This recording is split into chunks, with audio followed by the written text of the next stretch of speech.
Hey there, I'm Eternal, and I'm an object show fan that has barely watched any object shows.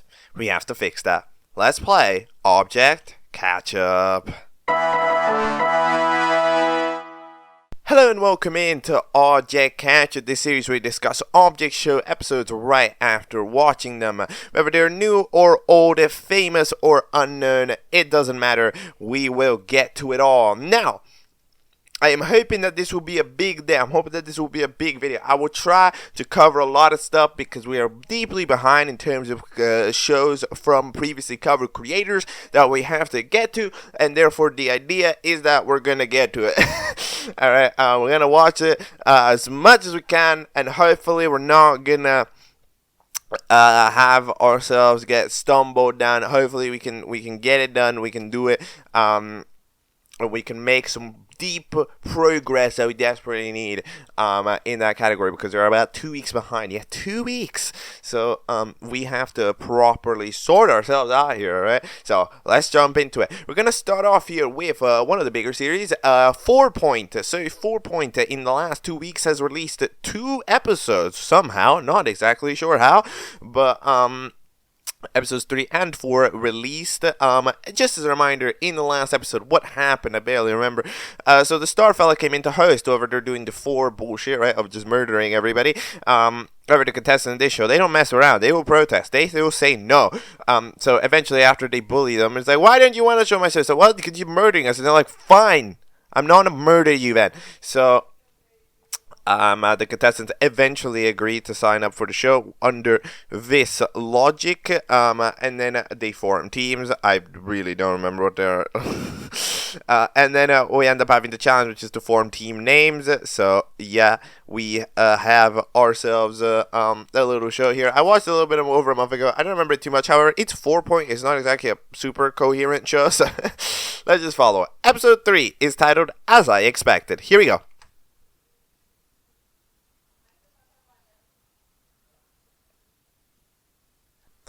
Okay, so that will be episode 3 of FourPoint, As I Expected. So, this episode is rather interesting, because you can sort of see throughout this episode what FourPoint ends up having to do, right? You can see the evolution of the object point situation into FourPoint, right? Because the way that it goes is that object point, right, historically, is just a very, very, like, high energy, sort of random show that makes unhinged jokes all of the time and is loud and what a lot of people would describe as obnoxious, right? And that's just kind of what it does. It's loud, it's fast, it's nonsensical, right? Alright? That's what it's supposed to be. However, what it does that in object point to a reasonable degree of success, right? Like, I mean, I'm again, I don't want to say that this style is for me, because it truly isn't, you know. I don't like consider the humor my style, as I say every time that I discuss the object point or any of its subsidiaries. I have to kind of go like, hey, this is a point out. This show is not made for me. I don't really see a lot of the value in the shock humor. However, like, you know, we're discussing it neutrally outside of that. But like, because, you know, so opinions are just opinions. But like, there's other stuff here. So like, while that's happening, you can see the evolution here as entering into FourPoint. Because what does FourPoint do? FourPoint ends up trying to be more BFMH, right? It's trying to have a larger cast, and it's trying to, and just in general, with having a larger cast, you're gonna need and want to at least show them off a little bit. And if you're gonna try to show them off a little bit, you're going to need to do a challenge which all the teams can participate in, right? And in general, you're trying to implement a little bit of that large cast object show writing style into it, right? So you need to now do this unification of this very fast-paced shock humor jokes reliancy that object point has, and you need to blend that and mesh that together with the writing style of like a large cast object show.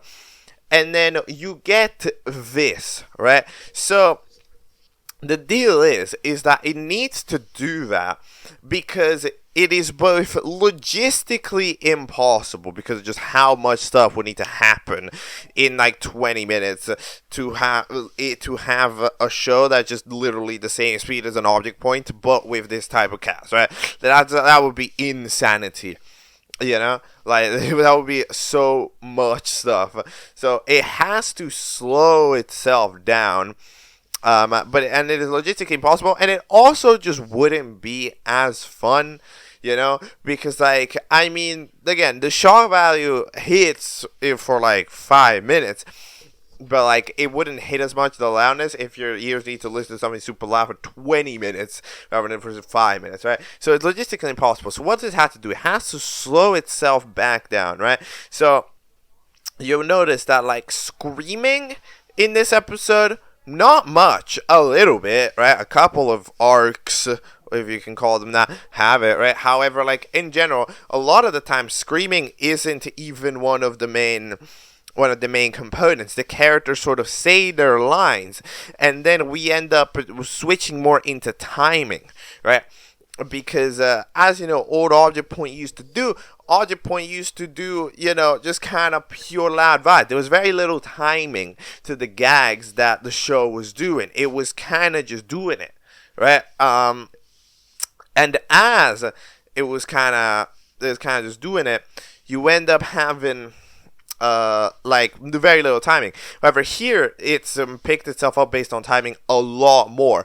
This is also an enhanced virtue of having the animation be cleaner, which means that you are allowed to do more stuff. So you're allowed to do visual gags, so therefore you can collage, right, the visual gag with the timing, right? So like, for example, you know, like that one scene where like the spoon fella and the forky or whatever they're called, right, like they end up having the one frame kiss. Like, yeah, that's like a scene that you can take advantage of now because you have that additional animation quality where you can actually perform that after a timing gag, right? Where you usually wouldn't really be able to in a super satisfactory way, right? If that makes sense. So, that's like roughly what's going on. But like this slower... But it's interesting having it's not even a slower pace to object point, but having this like mildly more relaxed object point that takes its time a little bit more with gags, I do personally believe makes a better product for me. However, it's kind of that type of thing where it would risk possible alienation, right? Because, like, you know, Object Point, you'll notice that a lot of people did get into it. You know, a lot of people did like it for the way that it is, the way that it's just kind of unhinged and fun like that. So, when you involve it sort of, not past that direction, but definitely in, like, a mild sidestep, right? You end up having a little bit of a situation where it's like there is possible where like less people would be into it as a whole, because like even though it might be better for an outsider but still not perfect, right, because of the general humor style. However, it might be mildly alienating to an older viewer, right? Because if they're just here for the object point crazy gags, then it might not hit as hard, right? So that's kind of the thing that I'm worried about. I don't really know if this is true though, because you would need to ask people who are object point fans, right? You need to ask object point fans if they are fans of FourPoint, right? I don't know personally. I think it's a reasonable risk. However, you know, we end up needing to sort of think about it. Okay, so we have ourselves the episode. Alright, now what is going on in this episode? I barely know. But we end up having the elimination time where the eliminated character ends up being Sototem, or stop sign. Everybody calls them stop sign. I like every time there's a Sototem, I will make sure to say Sototem. This is for every show, okay? Then they're grabbing a boss recommended character. Recommended characters talk a lot in this episode, which is interesting. This is a constant kind of half debate with recommended characters in media. In object shows, is that like, should they be able to talk? It's a little bit of a debate, because sometimes it comes off as favoritism, right? So a lot of times we have to show the recommended characters all in the same time, right? So that way there's no favoritism. However, sometimes them having lines, I mean, it's cool, but some might feel cheated out. Well, why didn't my character get sliced up? Right, something like that. So that's kind of, that is an interesting debate. This shows very much so in the, it's a recommended character, we need it from time to time, let them speak, right? So that's valid. We end up having the eliminated character, they end up being the Sototem. They end up getting friggin' yeeted to somewhere very far. So bye-bye. We'll find out where they went probably sometime. And the challenge ends up being, you have to raise money, at least $100 to be safe. The last team to have not raised $100, or the team to have raised the least amount of money by nighttime, if not enough teams have raised $100, will be up for elimination. We get ourselves the stands for each team, which is nice. I like the team reminder, because I do need it. However, we have these fellas. I like how we end up having the foreshadowing, which it does end up actually being foreshadowing, but that team does end up losing the Lance Lions. We end up having the intro transition. Shout out to the intro, this is pretty cool. But we end up having fellas, they raise money in all sorts of ways, there's just bullshit's happening, right? There's stuff everywhere, like, I can't be out here individually talking about the gags, because there's just too many, just because I said that that they're more time based doesn't mean that this episode doesn't still fit in as many as humanly possible, right? And like, some of them are funny. I absolutely like from time to time. It's, again, a lot of it is kind of like, okay, I get it, right? However, there's a few that definitely caught me off guard for sure, and I did feel the shock value in it. So yeah. But yeah, let's see. I don't know. How does each team end up being safe? I don't really remember what they're doing. Okay, yeah. So this team, Tinge, ends up going over. They end up splitting in two, because they end up kind of going like, watermelon for some reason is pregnant. No, wait. Is it? Hold on. Wait a minute. Wait a second.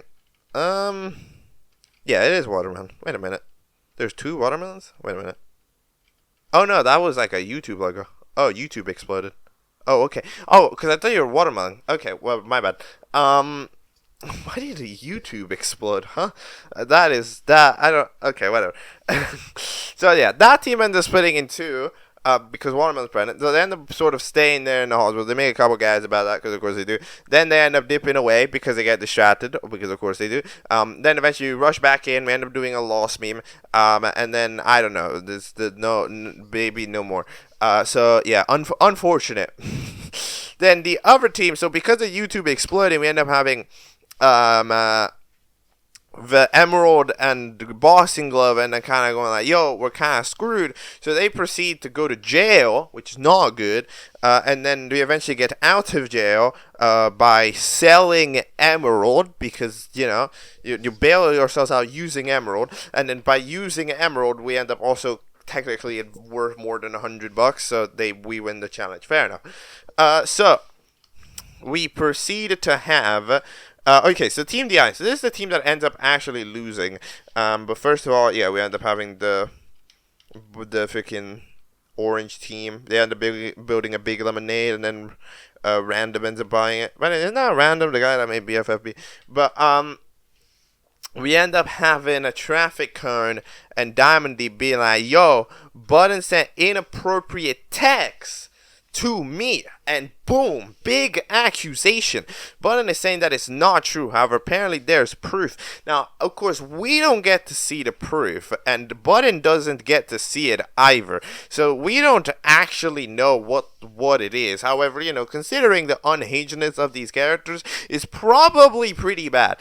So yeah, it's kind of the debate of like, did it happen or did it not happen? I feel like it didn't happen because, of course, it's one of those things where it's like, I mean, it's sort of like, okay, Diamond wants revenge, there just happens to be this absolutely golden opportunity to take down everything, right? Like, I feel like it's a bit too convenient, you know. So I'm saying I'm saying that's not possible, but maybe not. I don't know. Maybe they are bad. Well, it'll be very interesting to see if Button gets eliminated.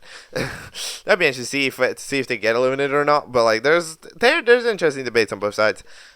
So yeah, then we have the team Charlie Kirkies or whatever they're called. This will be very thematically relevant in a year when the show ends. So we end up having they end up being safe eventually because they invested into Bitcoin or whatever.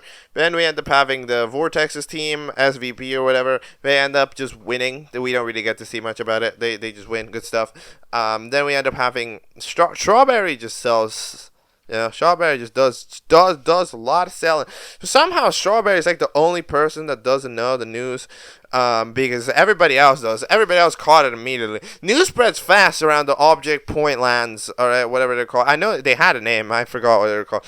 But news spreads fast, but not the Strawberry. So fair enough. They end up doing Strawberry does slave labor, as you do. So yeah, then we have so Bucket for the point to objects team. Yeah, Bucket is hosting. Is decided to put the stand by the hospital where the fellas are at because there's a lot of people rummaging around here, so they might want lemonade. So that's fair. They're trying to get a Mounds bar. Who eats a Mounds bar? I don't even know what a Mounds bar is. I do not have anything to say about a Mounds bar. What is a Mounds bar? Hold on, I need to look this up because I apparently it's bad. Hold on, Mounds chocolate bar. What is this? I have never seen this in my life. Mounds is the greatest candy bar to ever exist. r/unpopular opinion. Okay. Alright, what am I? Yeah, they have the money, but eventually they get ran over by a vehicle. Okay, which tends to happen. Why? Who do they get run over? Oh yeah, they get run over by the fellas that are like escaping, right? Right, like, yeah, boxing glove. Oh yeah, this is the joke with the police. That's so stupid. Then we end up having. Oh no, it's this. Oh yeah, the other Irons fellas. They end up for some reason driving away, and they drive over the Bucket. So now that team doesn't have the money anymore. They end up doing a quadrugazillion murder, but they managed to lift the car and grab the money. And then they give that money, and then they're safe, and then it's all looking good. So that's fair enough. Then there's a random giant mech machine that happens to show up. Strawberry tries to defeat them. It doesn't really work. However, they're safe because there was an attempt. Thank you, Starry, for showing some sympathy from time to time. You're at least not as loud as you were. I think it's interesting because what I've been saying about the timing guy, like, you'll notice that this episode, it's even, because then you're like, okay, yeah, but if you needed to do this, why was episode 1 and 2 not as, like, insane, like, we're more at object point levels insane, but not this? Well, yeah, because, you see, this one has to write the writing style, right? Like, this one needs to sort of follow at least a large CatchupOS structure. BFB is, like, the main one, but, like, it has to follow the structure. Episodes 1 and 2 were mostly all entirely about the pre-contest, right? So that means that they're just the characters that are running around and the characters that are having those initial conversations. So then with that, there are no rules, right? We're not yet reached this. Only when Starry shows up that you need to follow a certain level of structure. So until then, episode 1 can just do whatever it wants, and episode 2, because, you know, teams aren't formed yet and challenges aren't happening yet, don't need to actually follow any type of anything yet, right? So that's why episodes 1 and 2 are allowed to be insane, because there's no rule set for it to follow for it to still function cohesively as an episode. However, this needs to function cohesively as an episode, otherwise it's just, you know, it's freaking, you know, like, slop. Then end up being safe. Somehow, what does it even do? Lampy ends up just falling down a giant. I don't know what you do. You end up falling down. You end up accidentally landing at the secret CIA base or something. I'm not exactly sure what is going on here. You end up having, I think, some like AI voice, Lampy T. Lamperton. Yeah, true, facts. This is like a minute-long scene. Then, eventually, Bottle's team isn't safe, so Vortex just ends up picking up a pile of money and giving it, so that's fair enough. Then, we had to have the team that I already said. They sell it. And then Team No Name ends up just selling the box that they earned as part of the prize, right? I mean, I guess they put it, like, back together, I guess. So they end up getting the box stuff, they sell it, and then they win! Yippee! So that means the team No Name is up for elimination. Who can get eliminated here? I don't really know. I mean, I feel like there isn't a reasonable discussion for anybody, really. I mean, like, okay, here's the deal. Button proceeds to, okay, Button may or may not have done bad things, right? I think it is no. However, everybody else does proceed to, at the immediate hear of this, be like, no, we're not doing the challenge, right? So, like, even though it is globally, like, everyone else's fault, right? Like, it's globally everyone's fault, because they just abandoned the machine.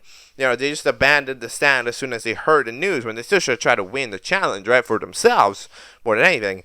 Everybody bails, so it's everybody's fault equally. So at least it's technically everybody's fault equally, but Button, here's the deal. Button either did it, or they didn't know how to defend themselves, right? Which means that, like, you know, you gotta pull them up with the counter. You can't just sit and wait. You gotta do something about it, right? So then they don't do anything about it, and they might have just done it. So I think that Button probably ends up being the one that probably should get eliminated, but I don't know. We will have to see in due time, because, you know. So yeah, that is FourPoint number 3.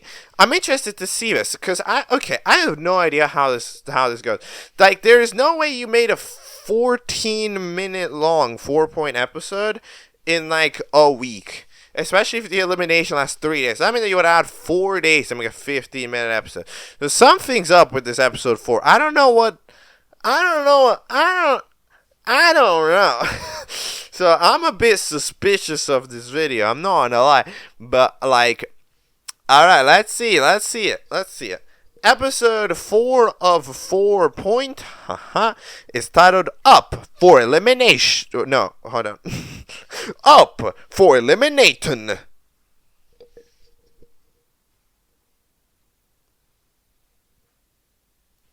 Okay, so that is episode 4 of FourPoint. Interesting little episode.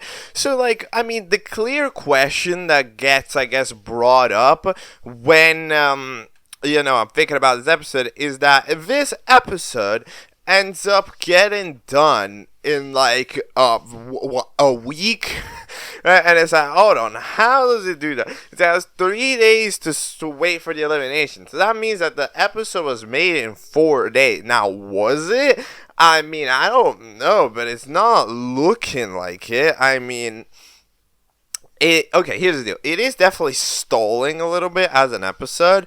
You know, like, it spends 3 minutes or something. Like, it's not 14 minutes of content. However, despite the fact that it's not necessarily 14 minutes of content, it still is somehow, you know, pulling off, like, still a lot of content and a lot of, it's simplified.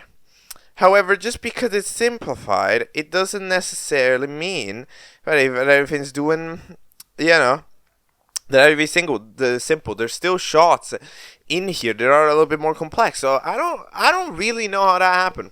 I'm gonna be honest, don't really know, but it's intriguing. But yeah, that's something. So we end up starting off. Circuit, he wants to ask somebody was to ask the charger for Valentine. They can't do that. They can't pull it off.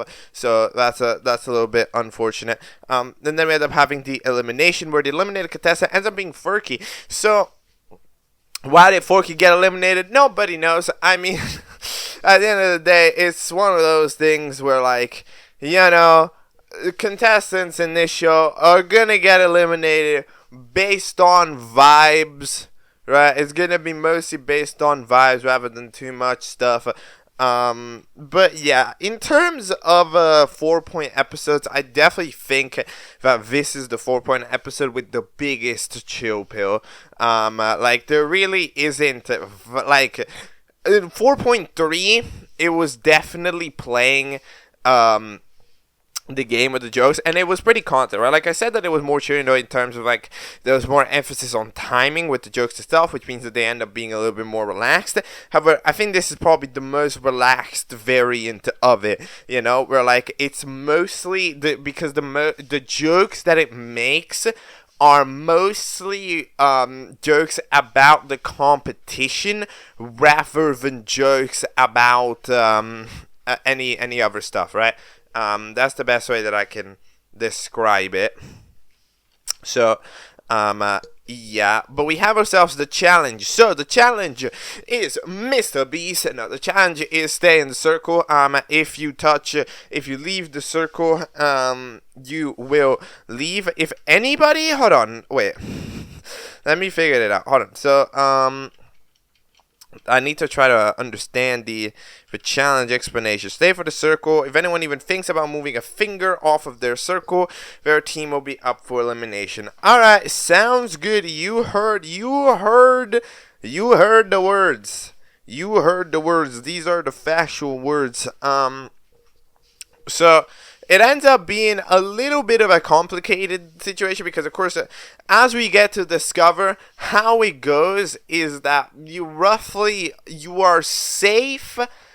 You are only up for elimination, I think, if you put a foot outside of the circle boundary. That is of a circle boundary, which is interesting because that means that all circles are actually fair game. If you get thrown, for example, from one circle to another, or you teleport there, or you do anything, you're fine. If you're also protecting yourself by, for example, being in like a mech suit or whatever, right? Then you are never touching the ground, which means that you are safe, right? So the challenge is sort of functioning with this different logic than usual, which is intriguing. So that's how, like, for example, you know, they end up sort of the pencil ends up kind of like reverse, you know, stacking, so that way they're upside down and they're not hitting the ground, right? Which means that, like, yeah, their foot has to hit the ground for it to work. So that's what we found out. We end up having Button be like, yo, whatever, I'm over it. When the team proceeds to run around for whatever, then we have Team Gay. That's, of course, kind of sad because of, you know, the thing. They end up getting the iPhone 31 that apparently exists now. So that's good. Now getting teleported over with the new feature. They also have the feature that destroys everything. They got NATO, who apparently has some evil inventions that they forgot. That has them. There's also Loser in there. RIP. They will not get saved, but this will be maybe important later if the show feels like having it be important. They proceed to shoot the launcher and then fall down to the ground. You see, I'm just saying, this guy's hand went outside the line, went outside the circle. Look at it. Look at it. That's video. I need a VAR review. Look at this. This is that. Yup. Can confirm if the rule set really was, if any finger leaves, then you're out. Then that would count, and that team would have been up for elimination right there because of the finger of the hand. However, that's not how it actually works. So that is unfortunate. Anyways. Yeah, we end up having the beam, sort of attacking them, because it ended up flying over. But again, thankfully we have the stack. We end up having Bucket, which is still dead for 10 Ball's team. So You can't. Hold on. I thought we had revival. Right? Like, you can get revived in this show. That's like a thing. They did not ask. They just not like, yo, Starry, revive Bucket. Like, you didn't do that. I mean, I think Starry doesn't. Hold on. Wait. I don't remember. I don't remember. Because this was episode 2. Yeah. So, I remember. Okay, here's what I remember. Starry shot down the recovery center because they were pissed that people didn't want to join the show. So if they go like, okay, if I like hold it hostage, they want to join, everybody got mad. But then eventually, I think they did reinstate the recovery center, no? Or they could like recover themselves. But I think I remember a gag of them saying, yo, why would I know how to recover people? No, I don't know what the current status of recovery in FourPoint is. Because I thought like, they got rid of it, but I swear they found a way to bring it back. Maybe not. Maybe I'm wrong. Maybe it's a permadeath show. I mean, if it's a permadeath show, then like, I mean, it would end faster. I guess. I don't really know. But I don't think it's a permadeath show, but I guess we'll have to see. Yeah, we end up having the fella being like, yo, do you not want to do anything? I mean, Starry's upset that these two are gonna sit around and do nothing. You literally, I mean, they could have a conversation. You did just shut the mouth of the other guy, you know, so it's kind of hard to have a conversation. You could, again, I don't know. Here's the deal. I feel like Starry will answer questions, because okay. You know, it was not one of those things where it's like when you asked a question in early BFB, right? That was a bad idea because you died. If 4 heard you a question and then it didn't mind, they may be nonsensical. It doesn't make sense, right? Starry might still be nonsensical, but I feel like Starry does answer inquiries majority of the time that I've heard them be asked, right? So if you go like, hey, I want to be able to talk to my teammate, can you unfreeze them? Because it's been an episode now, so they got their voice lines for last episode, but now it's a new episode, new day, right? But no, we don't have people say it. Like, Starry ends up being a relative, like a character that nobody's really inquiring to. Nobody's really asking anything to. You're not really asking about recoveries. You're not really asking about voice. You're not really asking about changes. We're just kind of letting Starry do their thing now. When, like, come on now. Anyways, they proceed to have the idea. You got 3 minutes to decide to take the money and forfeit the challenge, or not take the money and have the game be up for elimination. Because basically, we're doing the whole thing, the Beast Games things. Yo, do you want to cause emotional turmoil, or do you want money? Emotional turmoil for money, or just get yourself out. So that's interesting. Then we have that team, WVB, whatever. That team just doesn't move. You see, like, I mean, here's the... That is definitely one of the reasons why this episode gets done, is that, like, in general, this type of circle challenge, right, it is way more simplistic than the last challenge, right? Like, everything takes place in roughly the same environment because they're locked in the same environment. There's very little movement, and we can mostly use very similar camera angles, right? Just kind of that full circle shot, and then things happen, and then sometimes it's a circle looking at another circle, right? Like, it's way simpler. Like, I can 100% understand how this episode would take significantly less time than the last episode, because the last episode was pretty big, you know, like it did a lot of stuff there, that episode. But in this episode, like, it definitely relaxes it. It's 4-day production time feels a bit excessive. I am going to be 100% for real. However, I mean, fair enough. You have the fast and the mech being like doing that.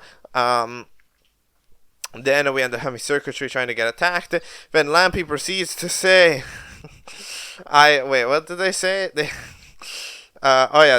say KY to boxing glove, and then the evil bubble guy, the evil bubble fella, proceeds to have a rant being that they're bad, but Subway Surfers arrives on the right. Look, I've seen the joke of the attention span like a million times before. However, I do have to admit that was like a 3.5-minute long rant. that was like a 3 to 3:30 long like chat that this bubble did. So we really did not need it to be that long. I feel like I got the gist. You know, I feel like I got the gist that it was a long rant, like a minute in. You know, I did it 4 minutes. It was a little bit much. You know, like there's a certain point where that, yo, I get it. You know, it's like, okay, cool. Now can we relax? But after this rant happens, we end up at, when does it end? I'm skimming through the net. It never ends.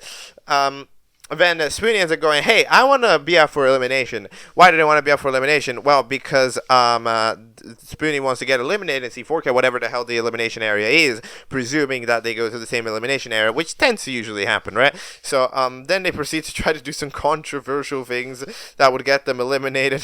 What? It's object point. If you do controversial things, you're gonna be more interested. You know, like it's in object point. The more controversial things you say and do, the less votes you're gonna. This is reverse psychology. You have to be normal to get eliminated. That's how it works.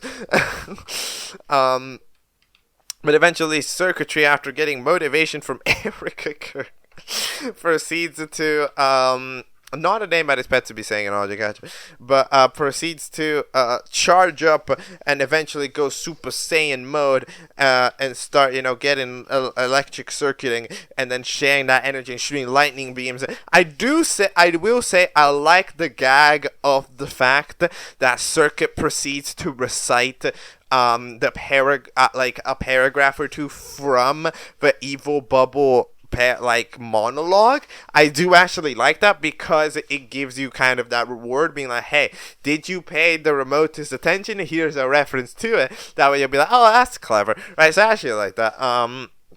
They proceed to shoot it and get Team NATO to be mostly up for Elim. However, they accidentally happen to fall down perfectly onto Bottle's little circle and push Bottle off, which means that they're up for elimination because one of their foot touched the ground, which had not happened with any other team. Unfortunate. Diamond D, who was there debating with Tangerine about whether they should go to their circle or whether they should start causing more havoc or whatever, and then they agreed to be like, yo, Bottle's got this, we don't need to be there. Diamond D is now very mad at this, so yeah. We have these fellas up for elimination. Hard to say, because Traffic Cone and Blue Gelatin are nowhere to be found. Where did they go? Nobody knows.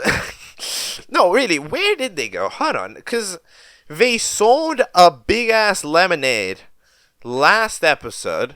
I remember they got a check that was real, and then they didn't appear again, I think. Or maybe, I probably got it wrong. Let's be 100% for you. I don't remember how it did. Maybe I didn't pay enough attention. But I swear those two sold the big-ass lemonade and then dipped. It's Tangerine's fault that they don't go back. However, Bottle is the quintessential character that's entire gags that they don't do anything, right? However, the deal is that even though Bottle is the classic gag character that doesn't do anything, gets given a lot of support by other characters. The thing about it is that this show's not really amplifying that too much because it is doing that gag with Vortex as a character that barely speaks. It's had one line in this, 0 lines in this episode, 1 line in the last episode, and in general is just on a different team, right? Which means that it can't even be Vortex cares about this inanimate character. It's pretty much playing for 2 characters because Vortex pretty much can't play for 2 characters. I mean, the Bottle ends up just not doing anything at all, right? So that is the concept. That is the idea that is currently getting played out. So yeah, that will be FourPoint number 4. After I don't know what the post-credit scene is. Starry's looking at a house very angrily. I don't know what that house did to them. Oh wait, no, hold on. Wait, random moment of remembering. Wait, isn't this the Object Point Again house? Wait a minute. This is the house from Object Point Again, is it not? Wait a minute. Wait. Yo, that was definitely the house from Object Point Again. Now that I think about it, there's no way that it's not. Wait a second. Hold on a minute. I was like, yo, I don't know what this is, but then I looked at that house one more time. I've seen that house before. This is a house. This is the OP. Hold on, let me look at Object Point Again 5 for a moment. Is this house, is this a thing? I feel like it's not a thing. Wait a minute, is this a thing or is it not? I don't know. I gotta be. No, I don't. Am I making shit up? I am, totally. I have to be. I mean, yeah, but you weren't even in a house. What house? What am I thinking of? No, I've seen this. Okay, I don't remember what this house is, but I think I've seen it before. This might be the biggest placebo of all time, but I think I've seen this house before. But anyways, I don't know if I've seen this house before. But anyways, yeah, it doesn't really matter. Starry's looking at it angrily, be looking like my house.wadumod. So that is the current state of FourPoint. Sorry. It's doing alright. It's having to sort of evolve itself in terms of gags. It's trying to keep the shock humor, but sort of chilling itself out on the way. Being less loud. Like it still does loud moments from time to time, but it just ends up kind of acting itself out a little bit less loudly, which I personally prefer it. I personally prefer, even though, again, still, the jokes themselves are not something that personally I'm too into. However, I do think that, the general quiet advice, I personally appreciate it. It's easier to watch these two, 3 and 4, than it was to watch 2 and 1. However, I don't know if if Object Point fans would agree, because at the end of the day, Object Point fans, we Object Point fans signed up for crazy, over-the-top, loud, fast gaming level stuff. However, here, as it's getting more level-headed, it might leave that fan base behind. Not sure though. You'd have to ask an Object Point Discord that doesn't exist. So that actually, there's a Discord. What am I saying? Wait, does the Discord work? Does it? No, it doesn't. Okay, great. Love it. Love the Discord. I was wondering. I was like, there's a Discord link, but I don't remember there being a Discord. Yeah, because the Discord invite doesn't fucking work. What do you mean? You don't check your invite. Whatever, bro. It's a drop down menu. Type never expires. It's not that hard. But anyways, next thing.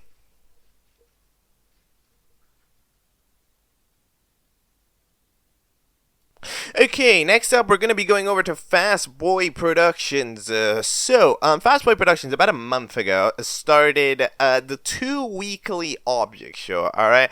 Or T2WOS. Now, this is one of the few moments where sometimes, very rarely, but sometimes, yes, I do miss a show, right? Because this is one of those shows that kind of ended up in the confusing half moment of it's right when an episode's supposed to happen and then it doesn't, right? Where it's kind of like, and then you sometimes get confused, and then I happen that I don't manage to cover it. However, it's a show, and as is my duty, I shall take a look at it. So we're gonna start out with episode 1, titled Oobily, Goobily, Weezer, Beezer. Good luck.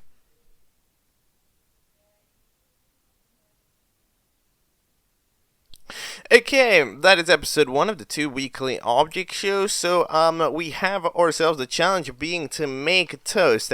Interesting enough, we end up saying that the last 5 people to do so will be up for elimination. However, there are, I think, about 1, 2, 3, 4, 5, 6, 7, 8, 9, 10, 11. There's 11 to 12 contestants. However, as we end up, finding out through the challenge, we only end up getting enough time for 1 contestant to actually win, right? So that means that Trophy's dad wins. So that means that 10 people still have not done the toast. So, theoretically, there should be 4 or 5 more save spots, but they just aren't present. That's it's a little bit of an inconsistency in the challenge explanation. It's being hosted by our fella here. You're I forgot what that is. Aren't you like a radio clock or something? No, you're not like a radio. You're like a clock thing. God damn it, I don't remember. But anyways, we end up having Trophy's dad winning. We have a couple of interesting character designs. We got a character model. We got a bread dog. That's coming in. And barks sometimes. You have a snowman with a hat, so it's like a snow detective maybe. We got Trophy's dad, which is a relatively interesting concept, of course, having different object show character coming in, down, and sort of, I guess acknowledging that, oh yeah, Trophy is the trophy, right? You could maybe, I guess, switch up the asset a little bit, but we're just using Trophy's asset and adding some details to it. Fair enough. But yeah, overall, relatively chill episode. Episode 2, expect the unexpected.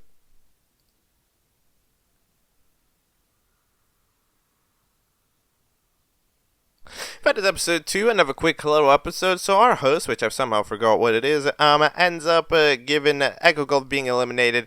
Because I guess they were mad at the last line, and therefore, they had like that post credit scene or whatever, and they proceeded to get eliminated. Unfortunate, they don't even have a voice actor. We proceed to have the challenge being to make them a gift. So, having everybody debate about how we're gonna get a gift. Then there just so happens that there is on the ground a text saying gift on it. It's not like a gift box. No, it is literal text saying gift. Fair enough. And then eventually they proceed to fight over it until the teddy bear plush ends up just kind of coming in and just giving anything, right? Because at the end of the day, the challenge wasn't to get the best gift. It was just to get a gift. Even if the gift is like a piece of paper, it's a gift. Can't deny against it. So yeah, everybody else is there. We end up having Stairs telling the green pillow to shut up, and therefore they get absolutely beat up so much that the dog runs away. And there we go. That is the 2 weekly object show. It's chill. There's not too much to say about it. It's got that kind of consistency that you usually see in like a daily object show where it kind of plays itself out quickly. However, it's giving itself time. We're like, hey, it can happen any day. And fair enough. I am, I guess, a little bit unlucky that I'm recording the video today, because episode 3, right, it's been 2 weeks, so that means that episode 3 is theoretically supposed to release today. But sometimes you're just unlucky like that. But yeah, overall, I have to be, of course, a little bit wary when covering a Fast Boy production show, because, last time it did not to go down well with certain people, which is, definitely a little bit unfortunate, considering that, I give out here all the constructive criticism possible. I act nice, I compliment it when there's stuff to compliment it, and I give the advice. I'm saying, this is not exactly correct. Hey, this challenge explanation was not quite right. But it's not with any mean-spirited harm. And in general, I think that the act of engaging in media that somebody makes is important. And in many object shows, there isn't anybody that's gonna properly engage in the media and try to discuss it and talk about it, and I'm here to get that to object shows of all sizes, right? So I think that it's very valuable to have an external opinion sometimes in the show, so that way you can improve. And I'm not saying sometimes you have to improve and never have fun. You can have fun and also improve. It's just having that advice. Because a lot of time you don't know what you're doing wrong. Only a test watch on somebody that doesn't know but is in the community can exactly tell you. And exactly, I can act as like that for a lot of people. So I hope that you can see, right, that this started criticism. There's no harm to it. If I sometimes raise a voice or whatever, it's just entirely for the effect of making it a little bit more interesting, right? The coverage a little bit more interesting. However, it's not in any type of mean-spirited harm. And overall, I enjoyed this same way that I enjoyed questioning time. I thought the questioning time was pretty solid, to be honest. Overall, I had an issue here or there, but for the level that we're at right now, it does its job relatively solidly. So yeah, I don't have anything against it, and I think giving this coverage, it only shows it to more people. It only helps the show improve in the future, and it does absolutely no harm. So yeah, I'm not sure if any of the people that didn't like the questioning time review are listening. However, look, I think that in general it's an important note that I do want to say here, because it's something that means a lot, because I think that it's a little bit sometimes complicated when you end up sort of disallowing that, because if you're disallowing that, if you're disallowing another opinion to affect anything, then you're just gonna end up kind of having something that never improves and something that can never grow. But with advice, it can grow, it can flourish, right? So you sometimes have to allow advice like this, so that way there is a little bit of flourishing that can be done, right? So yeah, that is my personal, I guess, plea to why I think that this is okay. But of course, feel free to, don't be silent if you have words to discuss against it. You can tell me. I can, give you a specific reply or anything. But I just wanted to drop in this note because, in this show, it's relatively show, and I don't have much to say about it because there isn't too much, to it. And I think it's a good time to put this note because, at some point, questioning time is going to get new episodes, and I will want to discuss them. However, I don't want to discuss them with this, not necessarily fear, but just kind of, knowledge that is hey, if I do this, people are not going to like it because, come on. We wanted to review it. I was asked to by the creator, and it's hey, dude, it's all good. It's all happy fun around here, right? There's no negative. There's no putting people down. There's no nothing. It's all good vibes, all right? Okay, let's go to the next thing.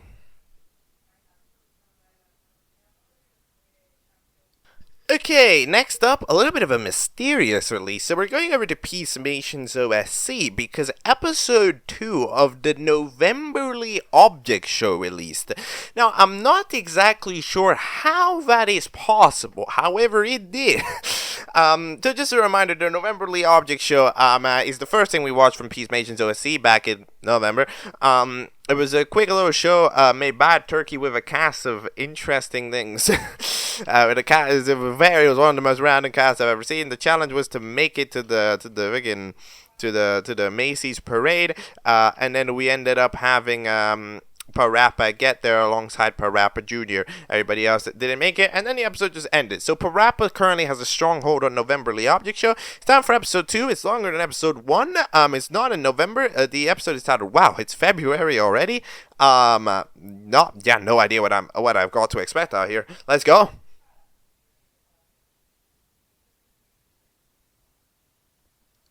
Alright, that is the Novemberly Object Show 2. So, we have ourselves an interesting little episode. It's an episode that seems to act as if it's being recorded in one take. I don't think it is, but it seems to do it kind of like how when Drawing was talking, it ended up, wait, did I say it right? My name is, it kind of does that. So I don't exactly know what's going on there. By the way, what is your name? I genuinely didn't catch it. It's, the auto captions are undecided over whether you're called Drawing or whether you're called John. So let's say it's both. Let's say your name is John Drawing. Okay, officially decided here today. But either way, we have the elimination time. As Turkey says, yo guys, it's elimination time. Loud, incorrect buzzer. What do you mean? What do you mean? It's elimination time. It's not November. What November is Turkey with? What are you doing? Come on. How is this an episode that exists? Okay, bro. I swear this episode gets re-uploaded in November or something. Blood Red Ice Cube eventually got out because how dare somebody have a mildly mean expression. Challenge is to make turkey to turkey. Cannibalism is gamers. So, we proceed to have Parappa yet again start to game, start to do a rapping, However, and it's looking pretty good. However, the thing about it is that Parappa, did not make turkey. They accidentally made a gray cake, so that doesn't work. And as far as I'm aware, the way that Parappa Jr. operates is they just seem to do exactly what Parappa does, one step behind. So if Parappa's safe, Parappa Jr. is going to be safe 1 minute later, and if Parappa fucks up, then Parappa Jr. is going to fuck up 1 minute later. So Parappa Jr. is entirely dependent on whether Parappa does it or not, which is interesting. Then Drawing ends up giving the turkey, the red car with the wiggles on it ends up being safe, and then we have the onion fella going like, hey, if I grab the turkey and I say, yo, turkey, I found a turkey, and then it's you, then maybe you'll get a pass for creativity. However, they get launched into the void by a thing. However, they're not actually up for elimination, which means that, I guess despite the fact that they never actually got to grab the turkey and hand it over to the turkey, technically, there might be enough like there might be sympathy, okay? I was like, I get it, that was smart, haha, right? So yeah, you end up being safe. And then Parappa Jr. for elimination. I would eliminate Parappa, because I think that Parappa Jr., because like if you eliminate Parappa Jr., it's gonna be the same thing with Parappa heading into the next 2 episodes. However, Parappa Jr., being this kind of Parappa following one step behind, I feel like it's interesting. Would Parappa Jr. switch up the tactic if there's no Parappa to follow behind? So I would eliminate regular Parappa. That way we can get an enhancement of Parappa Jr. as a character. Okay, that would be my personal idea. However, I don't think it's what's gonna happen. I think people will eliminate Parappa Jr. for being a laser version of Parappa. So my prediction is Parappa Jr. However, I want regular Parappa to get eliminated. So that is what I'm going. Anyways, what I think of the fact that there's a Novemberly Object Show episode in February, it's okay, I guess. Like, I mean, it's hard to complain about when there is an episode of a thing, but at the same time, when you release an episode of a time-based show when it's not the time, you are officially not committed to the bit, and I can't trust you to be committed to the bit again, right? So I'm not too confident that there will be a Novemberly Object Show episode in November. I'm not too confident about anything to do with a Novemberly Object Show, because we have because at the end of the day, it's a trust-breaking maneuver, right? Like, this means that we're not committed to making the Novemberly Object Show only every November, because that's not how it works. So that means that I don't trust it to even come out in a November, because it just comes out whenever. So basically, it loses trust, right? But yeah, that is that. Next thing.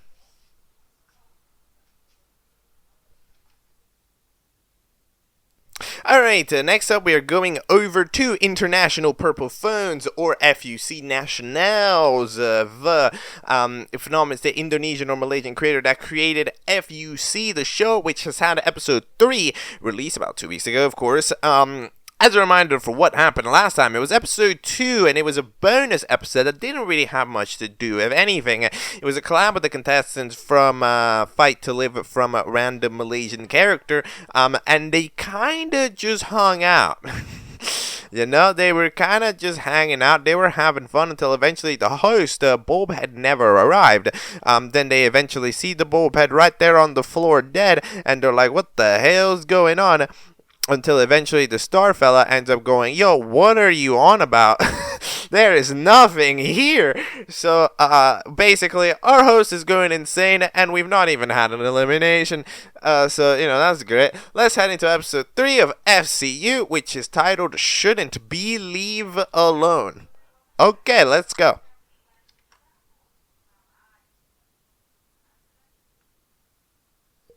Okay, that is episode 3 of F.C.U. So, we have ourselves a relatively interesting episode because it tries out a couple of different tactics, right? It tries out a couple of different things, and I think the most notable thing that you can really tell that this episode is experimenting with is the act of audio layering, right? Is the act of putting an audio on top of another audio, right? Having 2 characters speak at the same time. Because you'll notice, right, if you watch object shows, that characters speaking at the same time is really rare. Right? Like, it's very rare that we end up having 2 characters speak at the same time and say different things, right? It's not something that you'll see very often, to be honest, right? And when it does, it's usually for like subtle, for like quiet agreements, or for like, quiet arguments, right? Where like, when a global opinion is being asked. However, you can really see it in this episode that we're experimenting with it, because it happens like 6 times or something, where there's characters that are speaking at the same time as another character. And it shows off the positives. What are the positives of this?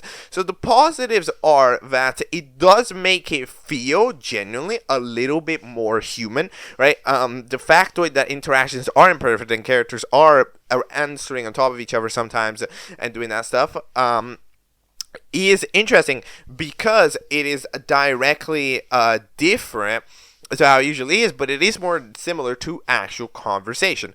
So that is a positive, and a positive is just that it's relatively, again, it's relatively fresh, it's not something that you see very often, so it stands out for this detail that it has decided to add a little bit in plenty in this episode that it wouldn't usually add, right?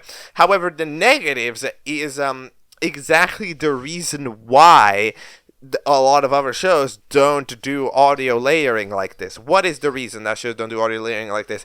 It's because hearing two people at the same time means you're actually hearing 0 people at the same time. That is the rule of thumb, right? If you're having 3 voices talk to you at the same time about different things, you are picking up 0 of them because it is too messy, right? It creates a mess of words, a mess of sounds, and again, in certain situations, it's fine. However, in a lot of situations, it ends up making a mess, and then I don't know what anybody is saying, right? And that is like the main reason. And in certain times, this show and this episode absolutely suffers from that. From the case of like, it's messy. It looks and it just sounds bad. It just sounds bad when there's a lot of like voices going on at the same time, right? It's loud, right? In a way that is not great. So that's kind of like the criticism towards that. So, yeah, I personally think that you gotta kind of pace yourself when to use it. I think that in certain situations, it makes sense. Like, for example, when they're in the hotel and there's the disagreement between soccer ball and gold medal about which one of them, about like what they should ask. Like, you see it, they're talking at the same time but saying opposing things. That is cool. Because it feels that, because you see that ends up feeling like a relatively human interaction. That's a positive. However, certain ththings where characters are just saying yes, but in different ways, and then it ends up being super messy. At that point, we don't really need that. We kind of don't need it. But, anyways, yes, what is the actual plotline of the episode? So we end up having soccer ball and gold medal, the 2 winners from the last time, ended up going into the hotel and going over to flip phone, and proceeding to go like, yo, can we host the competition?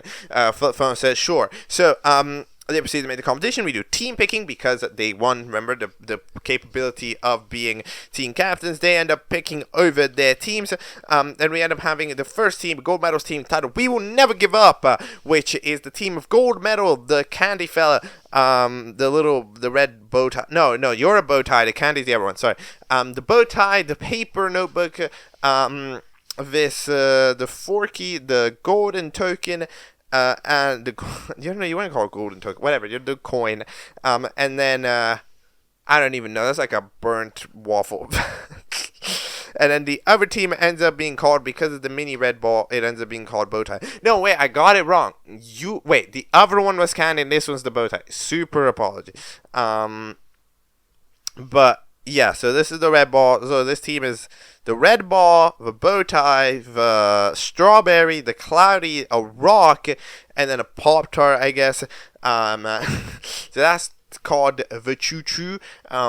And then we end up going over into the names. So, the challenges of pulling out the carrot. If you pull out the carrot, you will be safe. If not, you will be eliminated.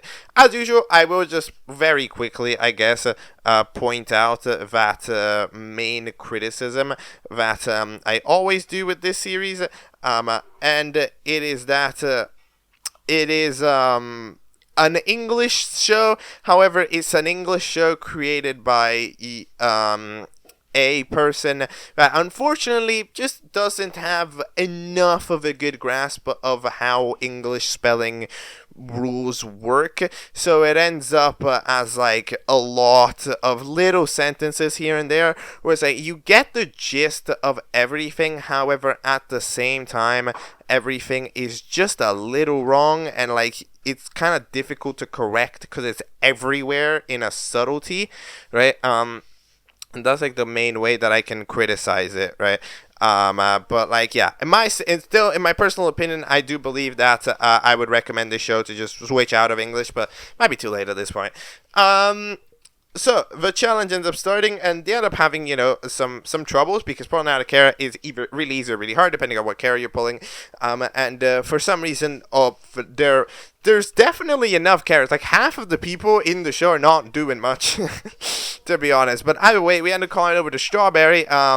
the fella ends up asking, yo, how are you like calm? Because yeah, you'll notice everybody in this show is extremely hyper. You know, they're super, not hyper, they're just giggly. They're very giggly, and Strawberry's like the only one who isn't really. So they end up giving their story. I'm roughly gonna paraphrase.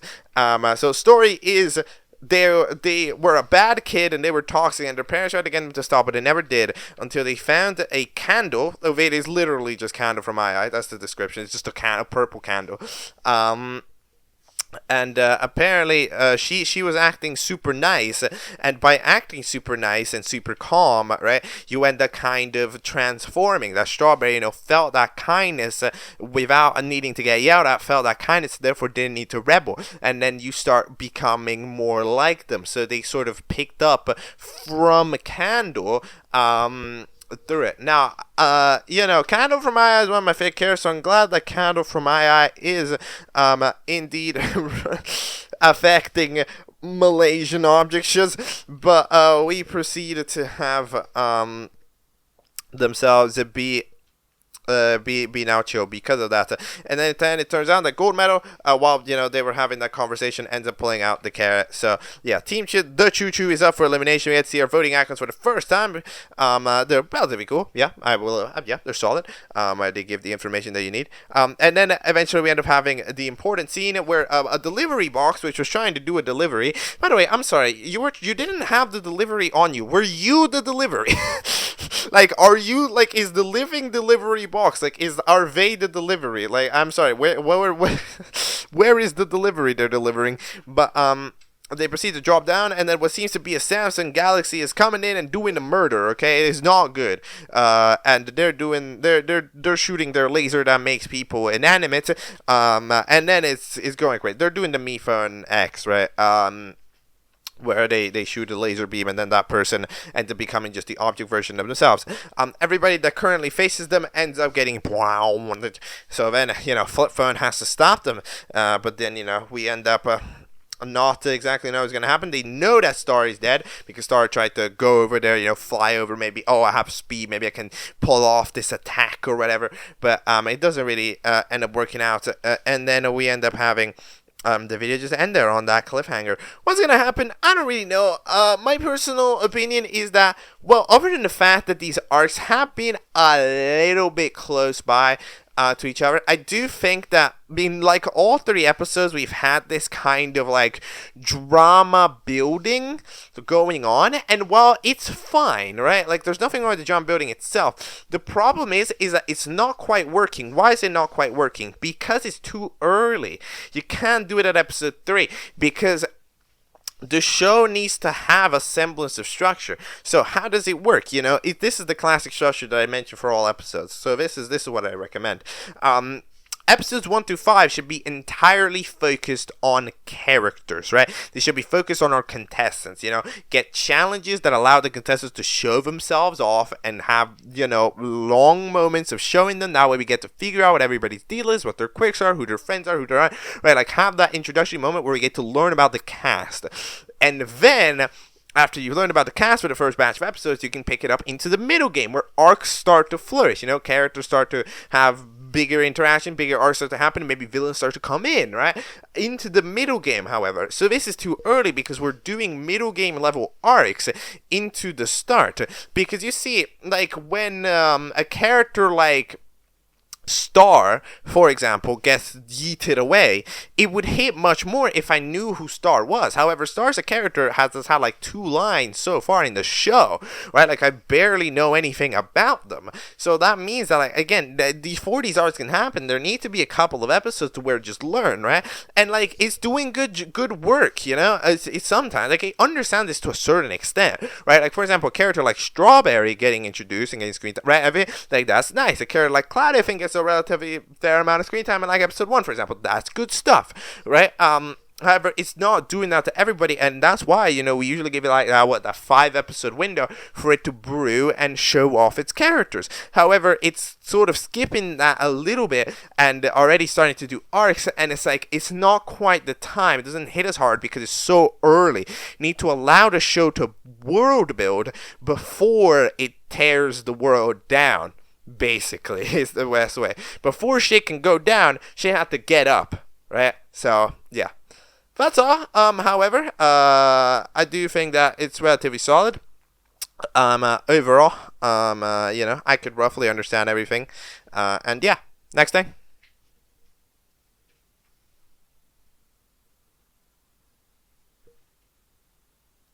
Alright, next up, something fast. We're going over to Pin Productions, which we previously watched TWBOS from, but it's now time to go look at another quick thing that they made, titled the WWE 2K Object Show. It's got one episode, it's about 40 seconds long. Let's jump into it. Oh no, he kicked Clarence.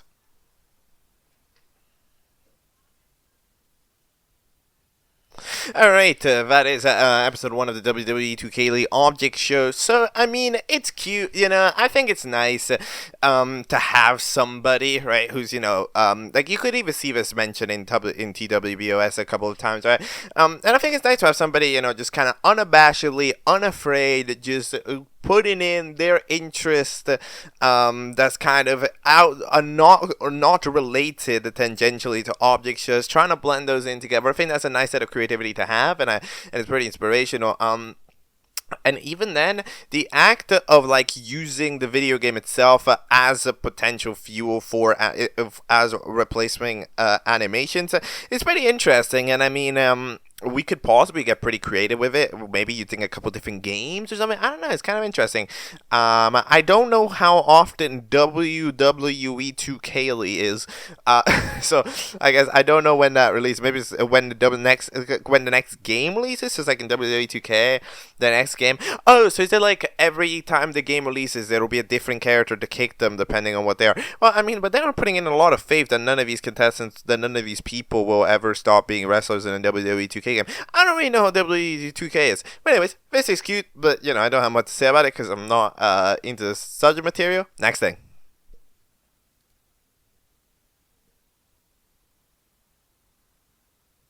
Alright, next up we are going over to mwommp because mwommp has dropped a new chapter, a new thing, a new installment of Train of Thought titled Burning Memory 1. In the last installment, we ended up having a conversation at a coffee shop with our fella Ornament that was trying to describe their nightmares a little bit about the clever looking things and cars being involved. And they feel like they're real instead of being watched. So we get a little bit of insider about how they're feeling about these things, and having to try to sort some stuff out with this Pepper guy. But alright, let's see if it's gonna be similar or if it's gonna be completely different with this show. You never truly know. Burning Memory 1, here we go.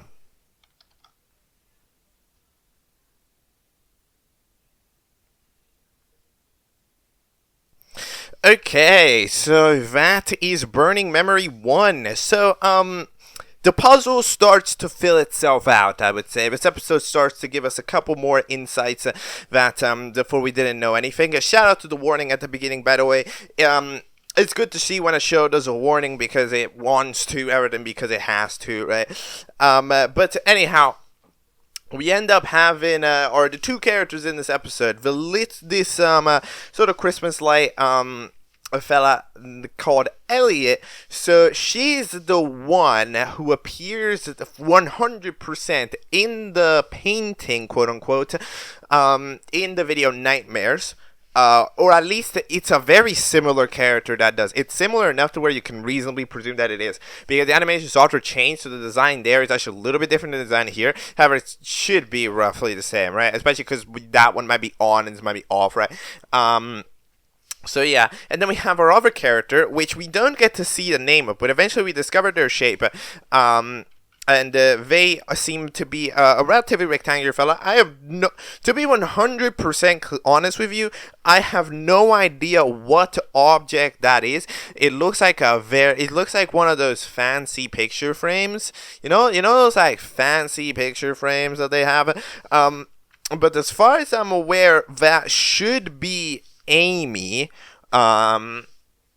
because that gets that, there's that VA that gets mentioned by name directly. So if that's Amy, that would imply that she's the one who dies, because in Marigolds, the episode where you end up going to the gravesite, we end up going to the gravesite of somebody called Amy, right? So presumably you died, and also especially if you consider the train of thought nightmares, you see that the thing that gets like blocked off, sort of rectangularly speaking, it's a rectangle, right? It's a rectangle, and it's significantly smaller than the height of the two other characters. So it would make it like Amy would fit, or like this. Maybe it's not. Maybe I got it wrong. Maybe I read the credits wrong. But there is Amy credited in the credits, and I don't know who else would be an option. So if you look at it, you can see it. That rectangle, Amy could realistically fit there, especially because it's see-through. The picture would work, right? So this looks like it's we can now form the complete picture that Nightmares provides, right? So we end up starting to realize, right? We end up having nightmares. Why?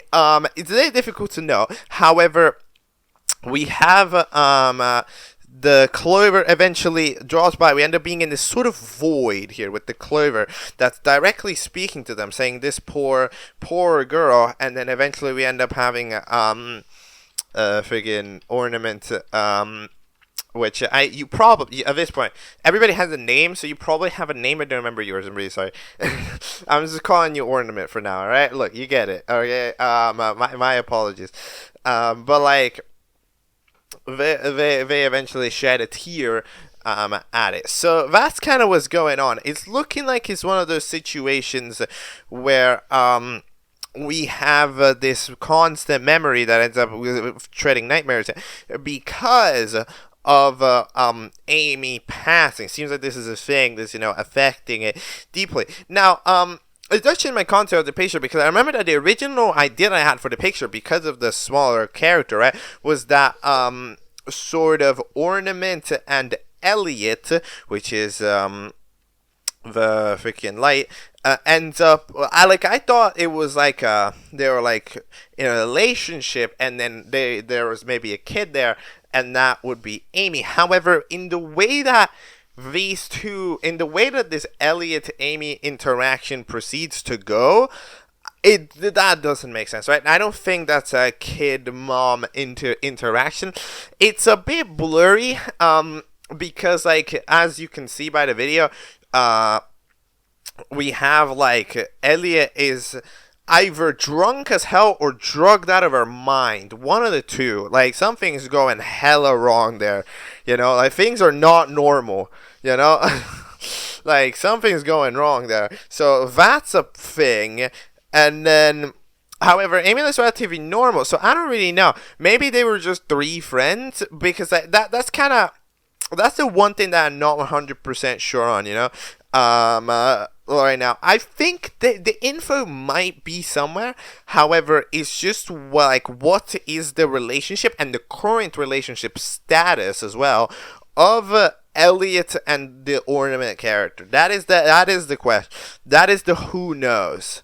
Right, that is the, somebody probably knows, probably listed somewhere, and I don't remember. However, that is the current thing that I'm currently wondering about, because depending on their status, you can kind of picture Amy into the picture, right? Because like, it doesn't look like Amy's their kid, so that looks like something different. So I don't know, it's interesting, it's interesting, but I'm glad that like that very definitely helps, because like you can really you can start to piece together the puzzle, and it starts to give in some important puzzle pieces. So yeah, that is cool. This series is just playing this game, like it could probably maybe combine a couple of these sometime, and it would help in terms of like the YouTube game, quote unquote, because like you'll notice, like you see even here the view count, right? Abandonment, that manages to relatively function as a short in of itself a little bit, ends up getting a bit more traction than the other ones, which are kind of, they're so segmented that it's difficult to really watch one and follow a story.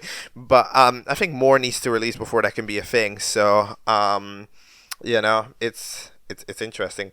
Also, hold on, the thumbnail, Burning Memory 1, and the second Burning Memory ends up being called Wishes. Wishes. Oh, that's like in the thumbnail. Hold on a minute.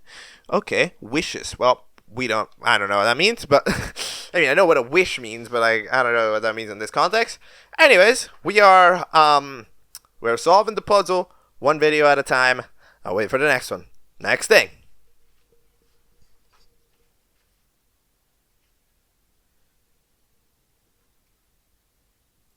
Alright, next up we're going over to FrazzleDazzle's channel because FrazzleDazzle about 10 days ago released episode 7A of the classically object show Triple Down. So, this is an object show we took a look at literally ages ago. Like, this one has been 3 months, I think, since the classic object show I took a look at. So I might not be 100%, aware of what's going on.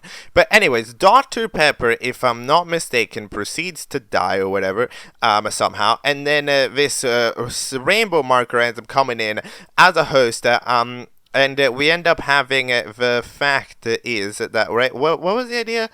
Hold on, there was like this one character, yeah, there was this one character that was absolutely hideous. Yeah, the circle character was absolutely hideous, apparently, right? And every time they caught somebody, they became hideous, and therefore they became, and being hideous apparently is like, has like a zombification of it. So then the challenge becomes sort of like a zombie escape, where you're supposed to escape from all of the hideous zombies. The contestants proceed to do that in various different methods, hiding in a cave or whatever, and then eventually we managed to have the Pringle Mingles be up for elimination, I think, because we end up having the idea that the way to solve it is to make Circle super beautiful instead, which they managed to do, and therefore I think they're the ones that are safe. So yeah, they're safe because they managed to be like, yo, how do you counteract the ugly by making beauty? There we go. Let's go. That's roughly what I think happened. Episode 7A, it's so mesmerizing.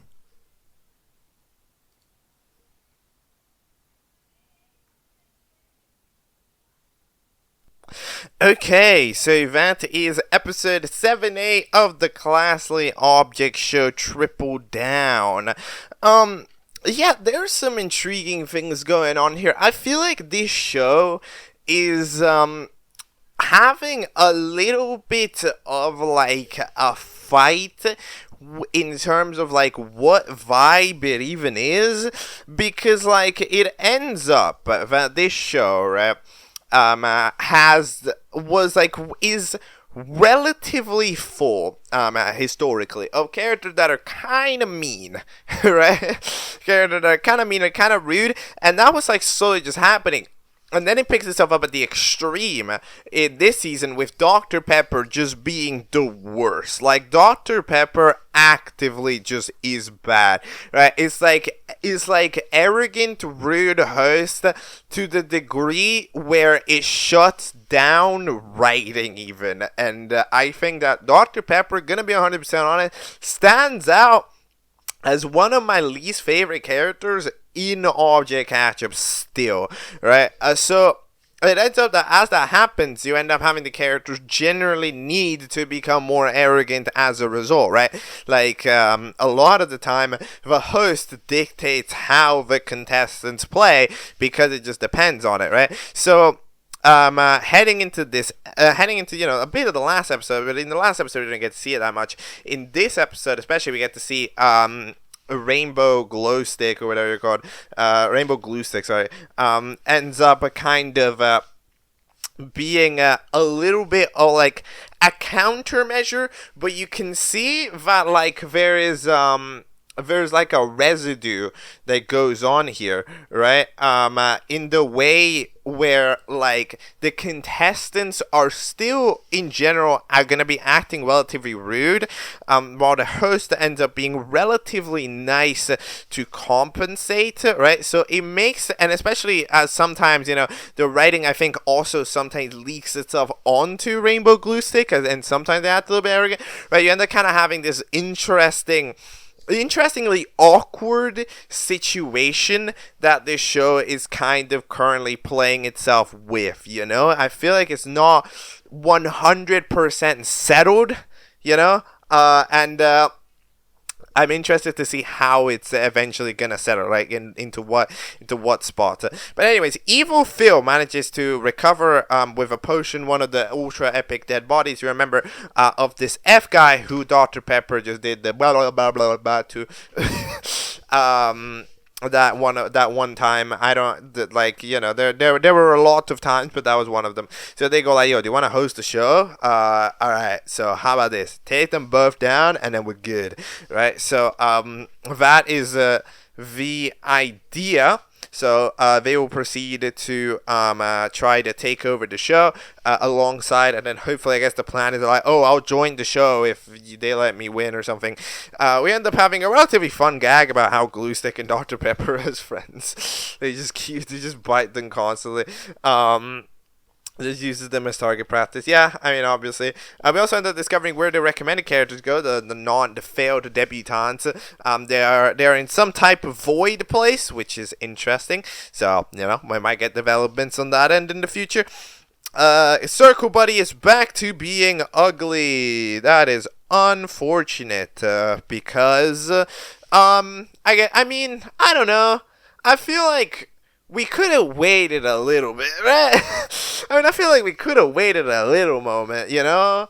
Like, to be fair, you know, like we had the thing that's been going on for a bunch of episodes now, right? About how, like, Circle is ugly and they don't understand how, right? And then eventually they get beautiful and stuff, right? And then, like, that arc kind of has this culmination to it, and eventually you can start afresh. But no, you're not starting afresh, you're just reversing it. So I'm not sure if I'm 100% into the idea, but it does make 404, I guess, a very quick, but I guess they needed to build a very, very quick relationship with Lightbulb because they're about to get eliminated, so they proceed to do that, and they definitely do that, alright? they do, if you know what I'm saying. And in the meantime, we also end up discovering that the freaking candy, the spider candy, or whatever, I don't remember what you're called, ends up actually being able to speak. I know, right? Speaking. Let's go. Because apparently they managed to construct a talk box to allow themselves to speak, because usually, because of the one time that we don't actually get to see, but apparently Dr. Pepper ripped out the vocal cords, because of course they did. Fuck's sake. We end up having, in the meantime, the fellas that remained in the show grounds but aren't competing ends up going over on an adventure. They end up going down a hole. I guess it might be the hole that they originally dug down, except for Nico. Nico ends up completing the Sonic games. Yay! Let's go. So then we have the elimination, where the eliminated contestant ends up being Lightbulb. Yeah, I think I predicted this. They end up getting eliminated because they didn't do anything. They rejoined like one episode ago and then proceeded to do nothing in the challenge and be up for Elim. It's over. It's kind of, at the end of the day, it's the fault of voters for, you know, voting them in. However, it's like, definitely, it's a rough one, you know, like, it's one of those characters where it feels clear that it wasn't who we wanted to join, because we had no ideas to do with them, and in fact we really don't have much to do with this character, so they proceed to dip immediately. We end up going like, yo, Rainbow Goosey doesn't have powers, but they're a host now, so they must have powers. So they proceed to go. And you know what happens? Lightbulb just poofs out. And you know what? Not even Rainbow Gluestick has any idea where they went. They just snapped their fingers and hoped for the best. So, yeah, no idea. I guess we'll have to discover. We have an intro, which, by the way, new intro dropped. It's pretty cool, actually. I like the intro. In so many intros where characters appear where you know, the transitions happen super fast, I think this intro having like such a, in general, low tempo set of movements, I think actually makes for a fun little intro that doesn't usually happen. So it's a good intro. I approve of the intro quite a lot. We end up splitting ourselves into 3 new teams, so based on pure nothing. So we have Team 1, which is Team Taco.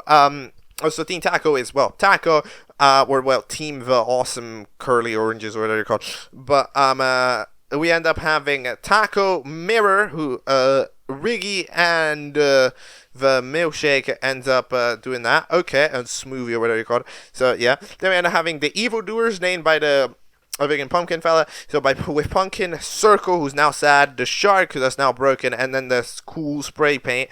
So that's that team. And then we end up having the last team, which is just two people, which is titled Never Mind, it slipped out of my head. Come on, man. That is the name of the team. One of the catchiest team names in the world, I must say.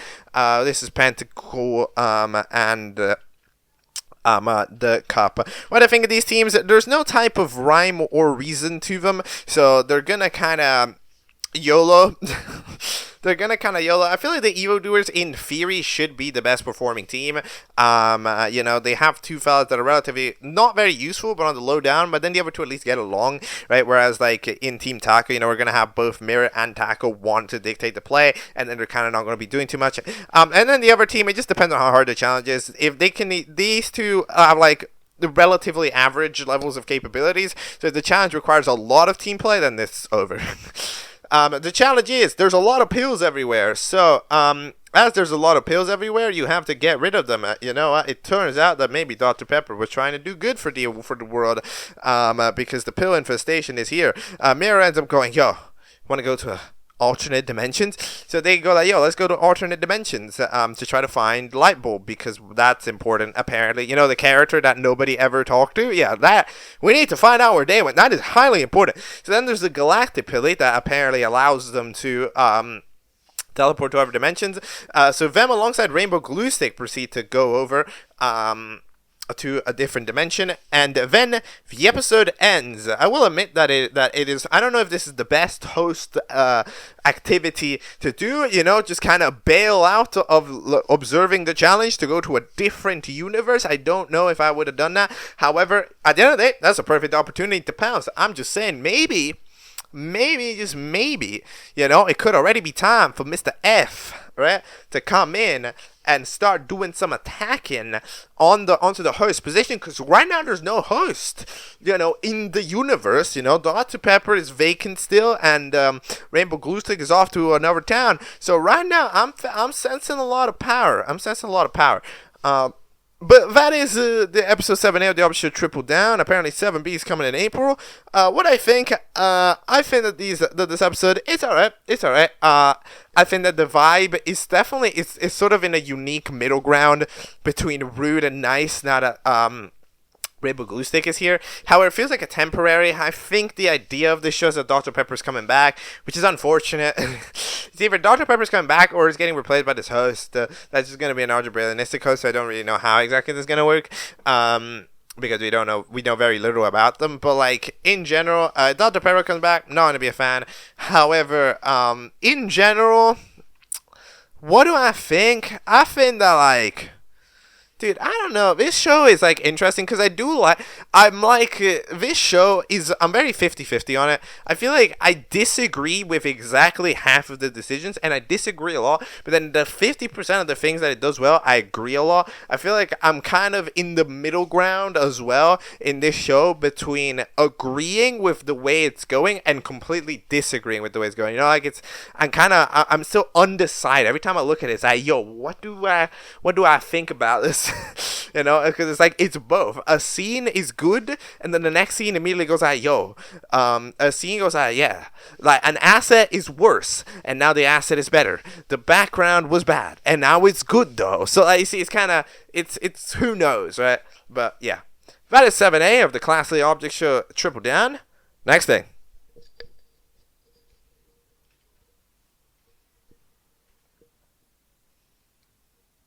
Next up, we are going over into KuyaRAdventures' channel because it has had episode 29 of BFMH, or Battle for Magical Hotels episode. As a reminder, last time we ended up having ourselves the last contestant that was non-human eliminated, and then we ended up having some serving at a restaurant. Indeed, we ended up serving some water and it managed to work out. The Cerno did very good, and they got an immunity token. Will we ever get to see it? We'll find out. Episode 29, a tall totem host.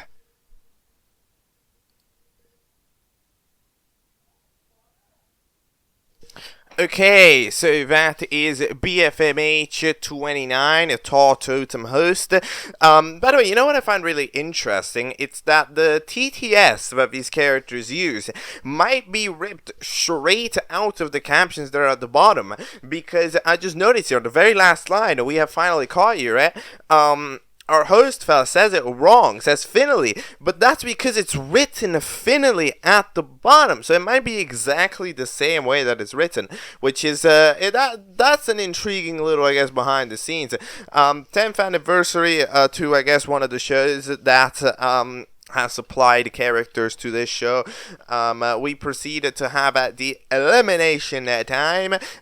We end up having the Kinder Surprise eggs, and the duo ends up getting eliminated, which I'm not gonna lie, I'm surprised that it took so long for it to happen. I mean, considering that they are like a relatively unique character in terms of like they're multiple characters, right? It's not very often that the duo, you know, there's a character that's like two characters in this show. That's not really a thing, and we've noticed that characters that are unique, in a sense, tend to be sort of scrutinized. That's why, you know, the object show characters have historically struggled quite a bit in this series. Why? Because they're outnumbered, and therefore they stand out. So surprised that the duo managed to stick around for as long as they did, but good job. They eventually decide to run away. They go deep into the forest, they go deep into the waters, they go deep into the cliffs. That means that there is no host. However, the small one has found a host, a giant totem pole with 4 heads on it that speaks in flute sounds. I will admit, maybe I should have picked a host that could talk, but, you know, we end up having the contest be to find a soul gem.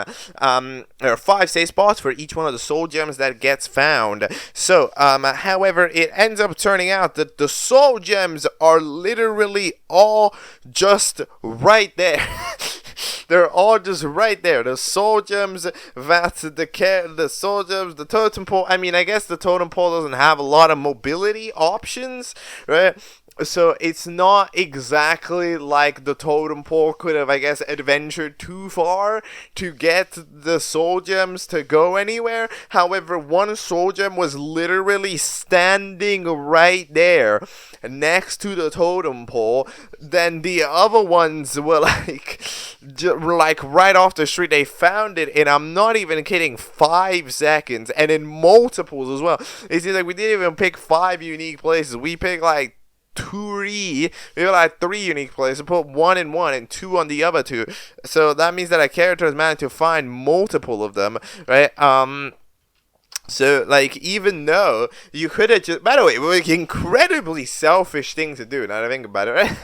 It's like, you just find 1, and you're gonna go submit the 1. No, you're gonna grab 2. That way somebody else can't be saved. That way you are safe because you're holding on to both of them, which is crazy, right? Yeah, we end up having... those 3 safe, and that leaves the Madoka and the 2 other ones, Hooded Lady and Lady that is very lemon colored, to be up for elimination. I didn't remember their name. I never caught their names when I watched 28 episodes of this in a row.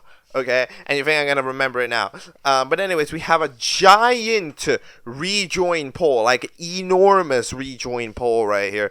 There's like, I mean, there's just so many characters in this. Like what, 4, 8? Like, yeah, it's like, dude, 11, 22, 33. 34, 67, 38, 39. There's like 42 characters or something here, which is just, it's so many. So somebody will rejoin. Do I have a prediction who will rejoin? I mean, it really just depends, because when there's so many polls, I mean, like, it's just gonna come down to which poll has a runaway, you know? Like, which one was gonna have the Asu runaway, because the way that this works is that it's not fair, right? The voting system for this is extremely unfair. So, It's gonna depend it. Personally, I'm hoping for Teardrop. Teardrop was goated, and I hope for them to come back. I also remember that that one table fella was very, very, very strong. So maybe they should come back. One of those two as well. Not because I have anything against or anime compatriots here. It's just that currently anime compatriots make up 100% of the show, which means that I think bringing back an object show contestant into the mixer, or like, a non-human contestant, I think will be very important to, I guess, like, trying to pick up the balance a little bit. So I personally hope that Teardrop or the table end up joining. However, I'm not exactly hopeful. It's probably going to be somebody roughly at random, depending on what poll ends up having a 90% to 10% split, right? Because the voting system is kind of bullshit. All right, next thing.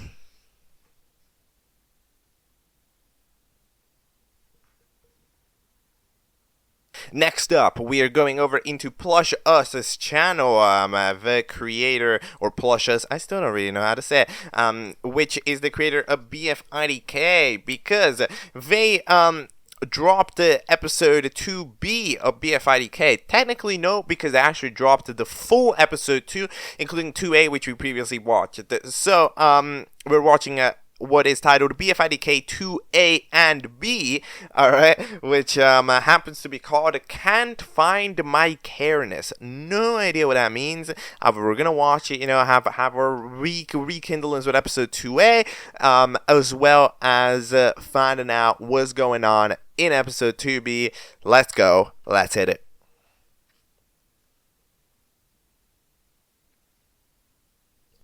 Okay, that is Bfidk 2, so, kind of, alright, so here's the thing that's weird about this, is that it shows at the end that apparently is going to be continued in Bfidk 2C, which means that there's a 2C, so my question is, right, if there's going to be a Bfidk 2C, then what is the point of combining the episodes right now if it's still not gonna be combined, right?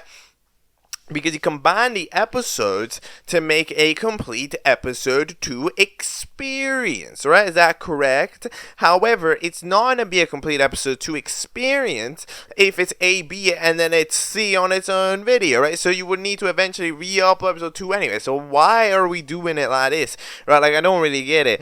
But, alright, we end up having the part of the last, which we covered last time, episode 2A, right? Where we ended up having the elimination time, and we ended up introducing the co-hosts, which are apparently Santa Hat and Candy Cane, because those will be relevant to all of the times of year. Santa Hat also ends up being the one who hosts the elimination, and we end up having the eliminated contestants officially be none other than Jelly Rancher, because they ended up being mean. And how dare somebody be mildly mean to characters? And they also did something as well. God damn it. Because I roughly remember challenge 1. Right? Like, I remember challenge 1 was like climb onto the balance beam. I remember that was a challenge. I'm not 100% remembering what happened like with it, but I think Jolly Rancher might have done something indeed. But either way, in general, they're just kind of mean. So they get the mean character bias. So they end up dipping. They end up hating on Disc. I don't know why they're hating on Disc. I think we're just giving Mr. Incredibrony some drama. But like we're getting to work. Apparently, they've been TP'd off to an alternate dimension, which we end up discovering at the end of the episode. But first, we end up having the Japanese flag join, and then we end up discovering the system of recovery, which ends up being this whiteboard. So this whiteboard, you can draw who you want to recover, and it'll recover it. I believe roughly how this seems to work, right, is that you seem to draw a rough outline, right, of the character you want to revive. You don't need to be a good artist, because apparently it seems like you need to draw a rough outline of the character you want to revive, and then from there it seems like it sort of picks the whiteboard sort of picks the closest character and sort of morphs your scribble into the layout of the character. So that way, unless you draw it so wrong that it ends up looking like a different character, it seems like if you draw a rough outline, it'll fix it for you. It also isn't capable of recovering everybody that are on its database, because as we saw when it tried to recover Boba, it said cannot recover this person. So there's some interesting thing going on with there. We end up having a couple of teams which I don't think they end up getting named, but the teams are the Ice King Cone, the Nacho Chip Vape, the what even are you? I don't know. You're like a circuit board, disc and crown. Then we end up having the SpongeBob Popsicle. What even? I don't remember what half these characters are. Basketball, Block Blast, the marker, the pink. Then we end up having the squiggle. Then on the other team, we end up having the Boba Tea with Japan, with the dog toy, a coffin, a 10 ball, and then the regular ball. And the other team has a gay flag. Ends up having the tree, the black chip, and then sort of like the vomit fella. So yeah, and then we end up having that. They end up forming an alliance, the one-eyed contestants, as they're all in the same team, and they be like, oh yeah, we're gonna get along, us no-eye people. So yeah, we proceeded to have the challenge, which is to draw them. Yes, it is to draw targets. The worst drawing will be up for elimination. They proceed to go draw the challenge. What I actually think of this challenge? It's like fine. It's a very okay challenge. There's various ways that you can approach it. However, it's relatively simple in terms of the animation the animation runs required to pull off this challenge. It's relatively good in terms of its objective, and each team can play their strengths, I guess. And overall, I think that it's solid. Yeah, but it's a suitable challenge for sure. In the meantime, we end up having a marker. Yeah, they end up deciding to make. Hold on. So Black Chip apparently has this thing where they just do things when they're not expecting to, but they end up doing it. Marker the Pink ends up just drawing with themselves. Not exactly sure how to. Hold on. Are we sure? How would you do that?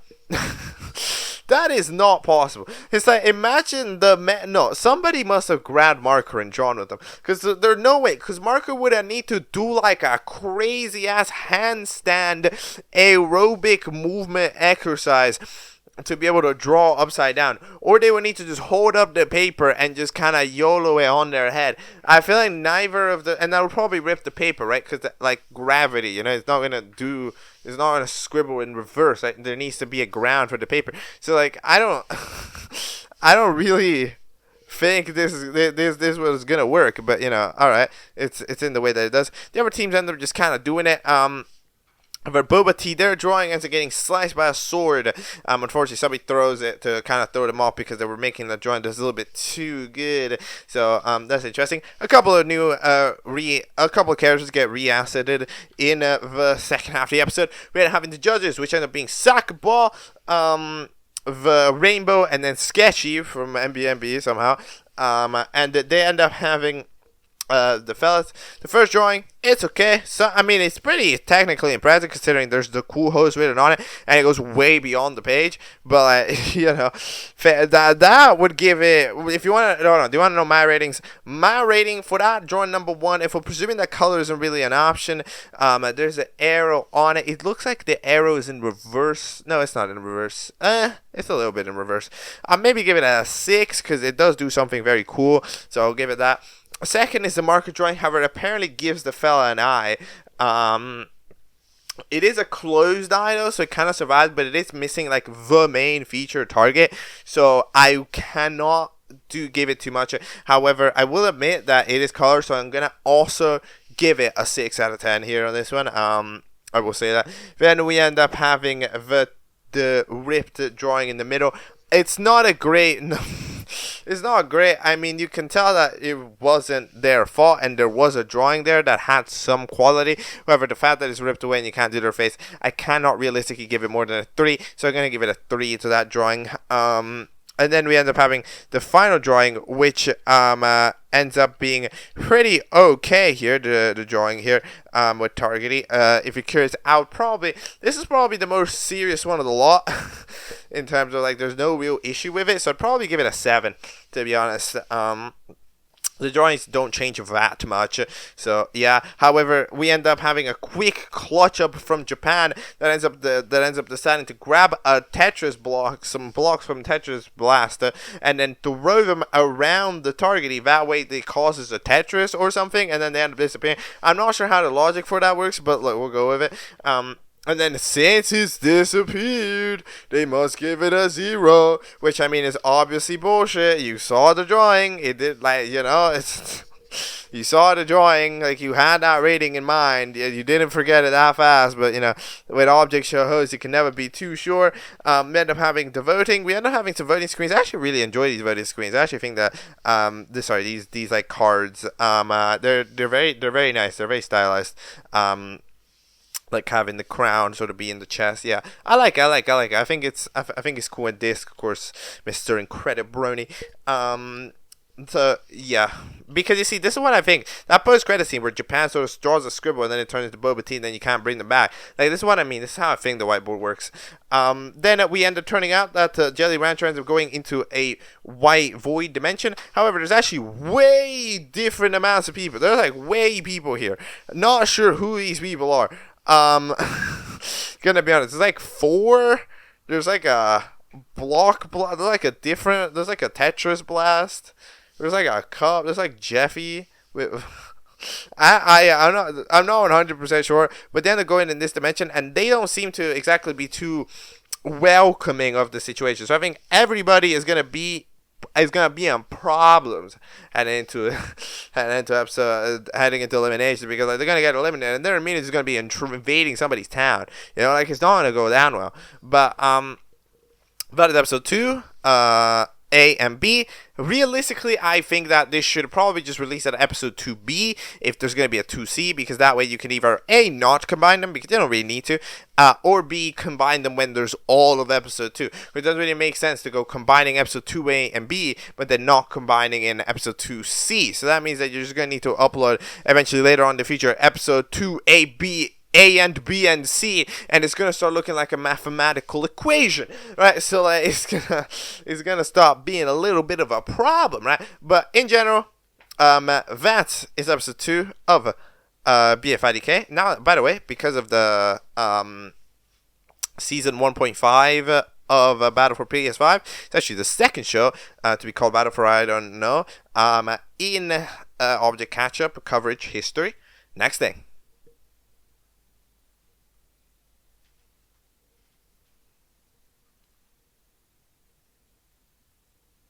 Okay, well, next up we're gonna go to good old reliable Logie, because the Object Show sequel that is filler has had, after a break, 3 episodes in very, very, very short succession. 9 days ago, 6 days ago, and 4 days ago. So, no idea what's incoming. Just as a reminder, last episode we had a relatively chill debut episode where we kind of just got to see the debutantes. It turned out that Airhorn joined and 3 joined, if I remember correctly. So those fellas joined. We had a challenge which is entirely just they pick who's safe, and then everybody else is up for elimination. So it's interesting, right?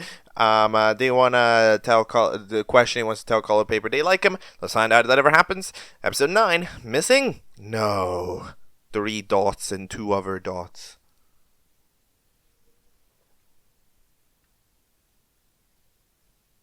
Okay, that is episode 9 of the Object Show sequel that is filler. What a little episode. So we have Skulls absolutely going insane here towards Recovery Center. The other co-host being like, yo, all fella has disappeared. Okay, Logie is gone. They usually sleep there in the blanket that we have on the grass for some reason, but not anymore. Okay, so they have gone missing, and then it means that according to a note that just so happens to be conveniently there, do people do that? Do people ever just like write like, yo, if I ever randomly disappear, host the show? Like, but they proceed to do that, and that encourages the co-host to at least do elimination time, where we have ourselves the double elimination that takes place here. Which yeah, that is true. Is every hold on? Are multiple elimination double elimination now? Actually, I'm not 100% sure. Let me check here because I'm curious. One of these contestants. No, it was a single double elim that day. Yeah, I'm not. I just kind of. I wasn't too reminded.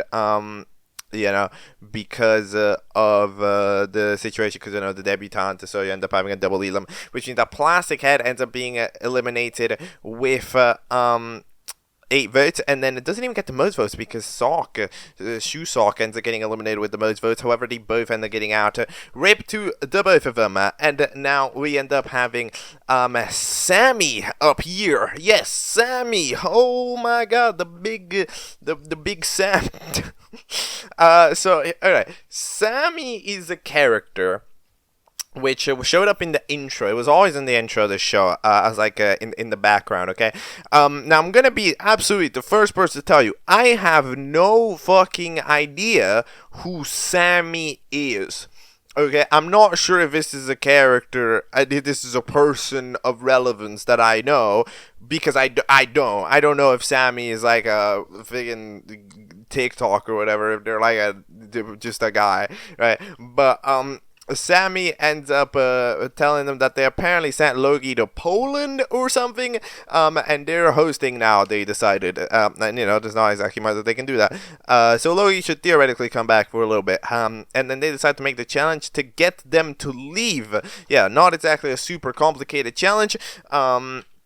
We end up having the meeting being like, hey, it's a bit weird how this challenge is easy when the challenges have been getting progressively harder. I mean, yeah, the challenges have been getting progressively harder under Logie. What do you mean the challenge is suspicious? Yeah, I mean, like, this is Sammy's first challenge. We need to start back at base 0, right? Like, base 0 is where you know, where we're resetting the scale in terms of Sammy challenge, because this isn't a Logie challenge, this is a Sammy challenge.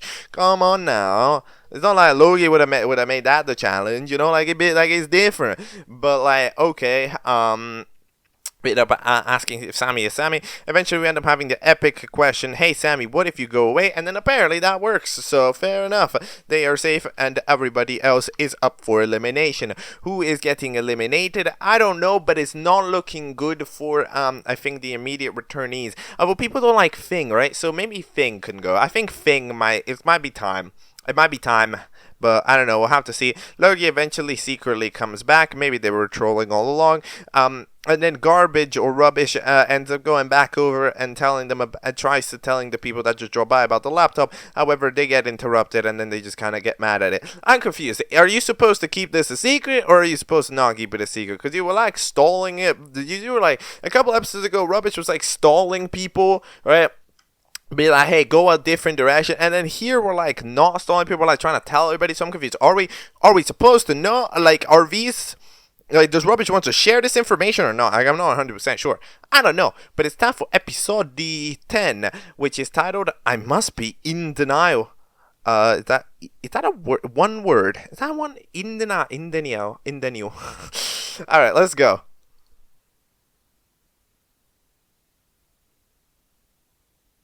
Okay, it's the elusive episode 10. So, we have ourselves Fing getting, you know, friggin' hinted at by question, being like, hey, you're gonna get out, right? And it's like, yeah, no, they know. They're trying to pretend to be cool, but, like, it was kind of over.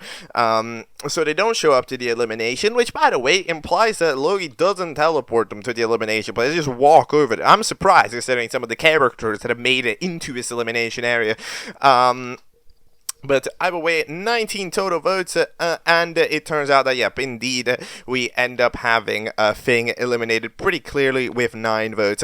We don't get to read it, Apparently, Logie says that somebody said a slur in the previous poll. Dude, okay, no, sorry. Okay, TED Talk. Don't fucking mention it. This is not viewer feeding.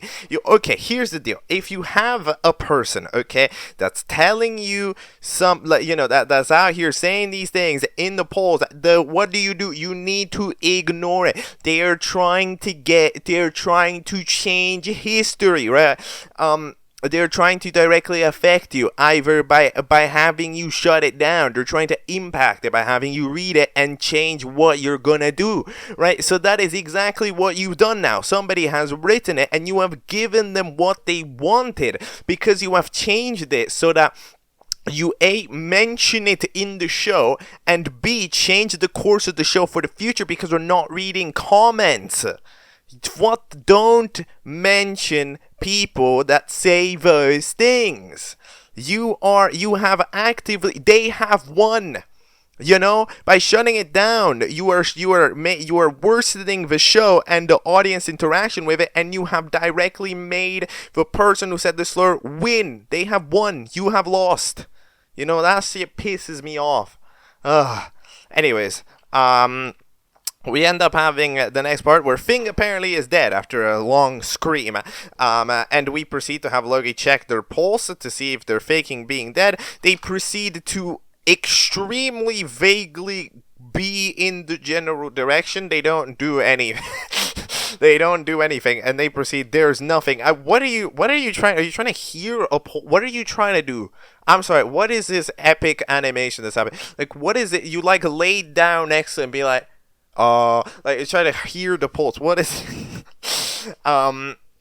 But anyways, they proceed to say that they're dead, somehow not clocking the death equals recovery. But all right, for a moment we call Seesaw, whatever the hell this is, and proceeds to be making a murder mystery challenge. And all right, they proceed to do that. We end up having some fellas the questioning and color paper way too close to each other in that shot. They end up being like, hey, yeah, the recovery system works automatically. For a moment, I was like, maybe this has something to do with the laptop, right? That, something bad is gonna happen, right? Like Rubbish said. So maybe it's like, they're gonna delete. Thing got deleted, and that's like a perma murder or whatever. But no, Thing was actually just faking it. Film Brew ends up accidentally taking the elimination by saying, yay, they're not dead. Which means that 3 doesn't get it. 3 ends to sleep with one eye open. It's still not looking good, man. I really think that 3 is out. I'm not gonna lie. Despite the fact that they end up being the ones who discover it, I think that it's over for 3. I don't think that 3 has done enough to save themselves in this situation, which is unfortunate. But, yeah, so like a 3 is gone. And then in the final line, we end up being hey, Logie, are you okay? You've neglected the show and went to Poland on the day you wanted to do it.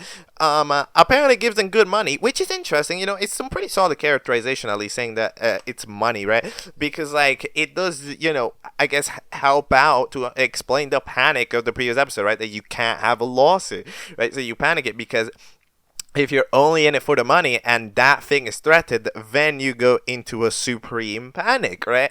So I'm actually enjoying the characterization that's going on here, but they end off the episode with, what's wrong with me? Well, let's see if episode 11 has some answers. All you gotta do is this.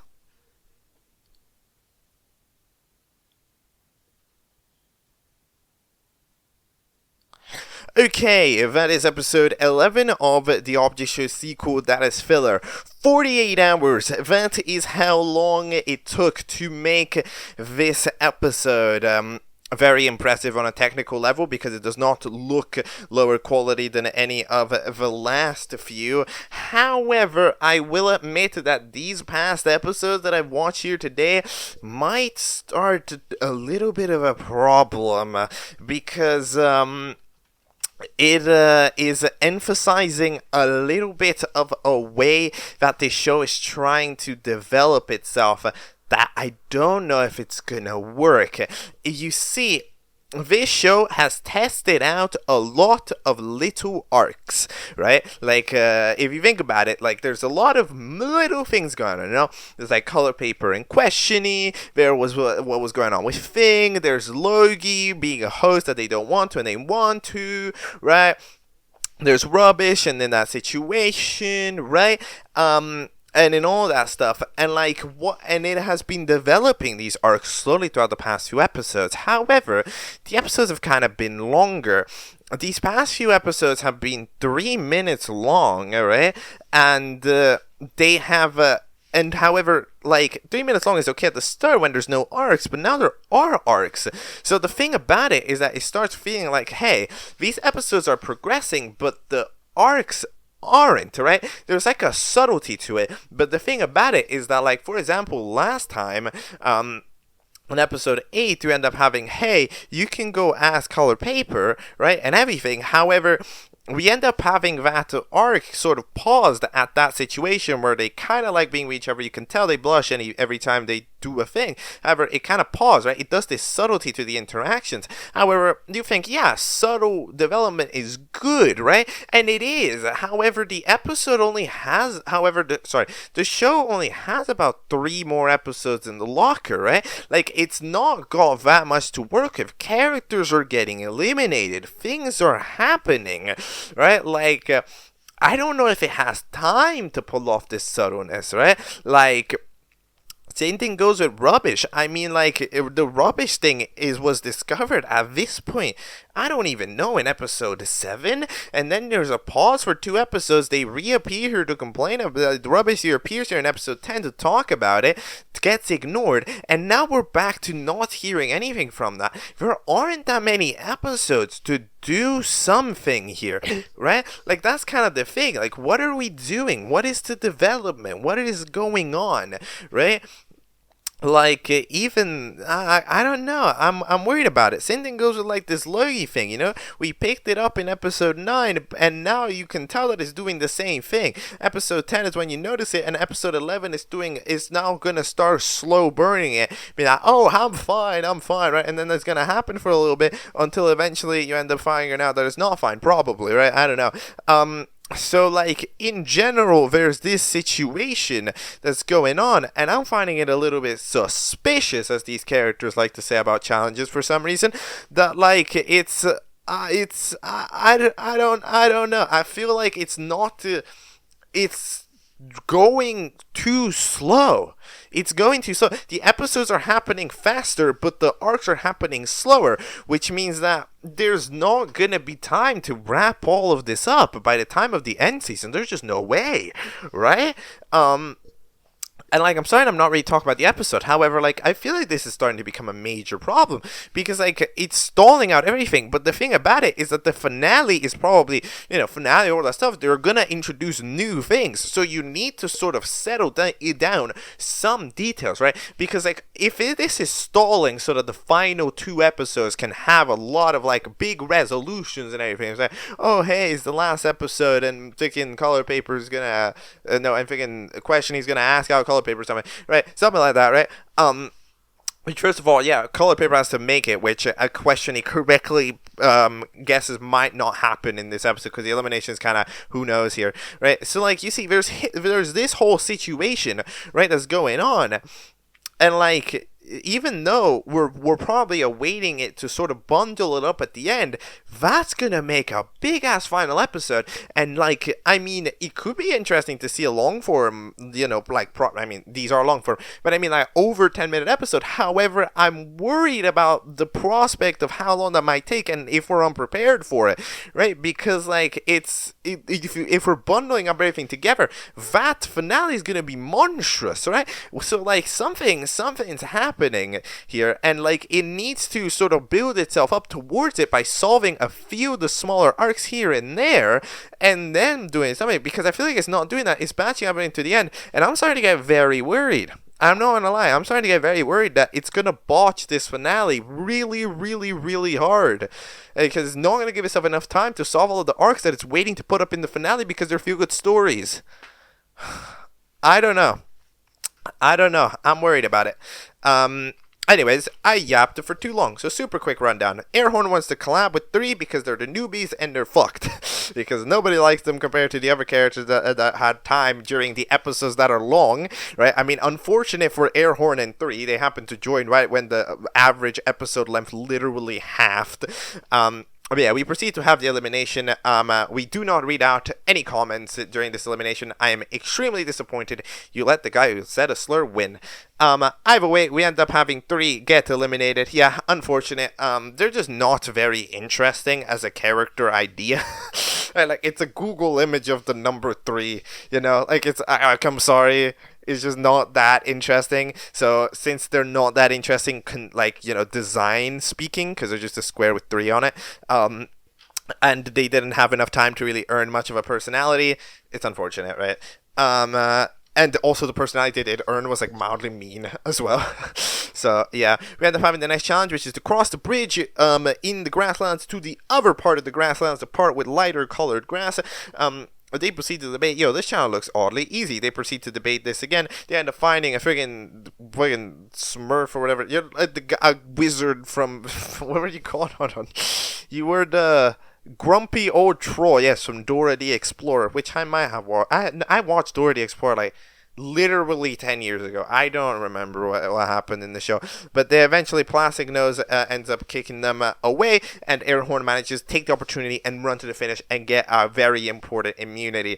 So here we end up having the fellas up for Elim. Questiony Colored Paper, Film Rio, and Clown Nose. Film Rio notably doesn't have pretty much a single appearance in this episode.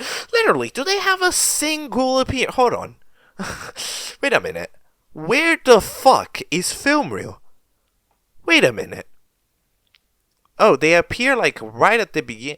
Wait, they appear like one, but they don't. They say. Wait, hold on. Film Rio says yeah. That is the one line. Okay, Film Rio. That is an embarrassingly low level of involvement in this episode. You said yeah. That is your one involvement. Okay, Film Rio's going. Let's go with Film Rio. Let's go with Film. I know there is probably not, but I'm going to go with Film Rio because you deserve to after only saying yeah for an entire episode. But yeah, I'm a bit worried because it's looking like it's speedrunning and slowing down at the same time, and that just leads to a crashing halt. So let's see what happens. Next thing, if there is one.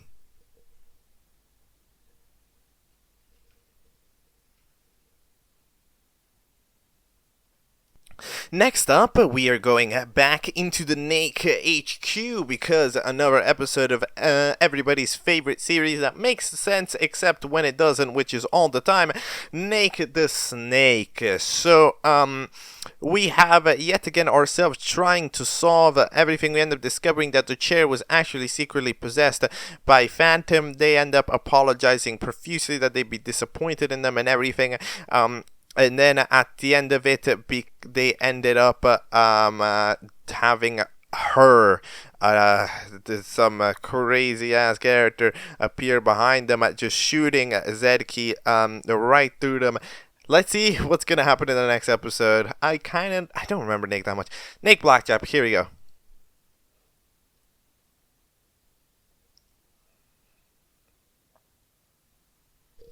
Okay, that is Nake Blackjack. Yeah, as usual, I don't really know what's going on. I feel like it is at this point, like, definitely just my bad, right? Because like this is a show that wants you to pay attention to detail, and I mean, like, I can watch the episode, but like, it's been a month or so or more since I watched the other ones, and it's asking me for like detail recall from them, and it's like, yeah, I mean, no, I unfortunately cannot do it. We end up having this guy that's called like Red, I think their names are Red or something, ends up managing to be relatively easily safe. They just shoot people in the face, so fair enough. Then the randomly Paul Bullard Mall Cop 2 powered recovery. Yeah, I'm sure that'll happen.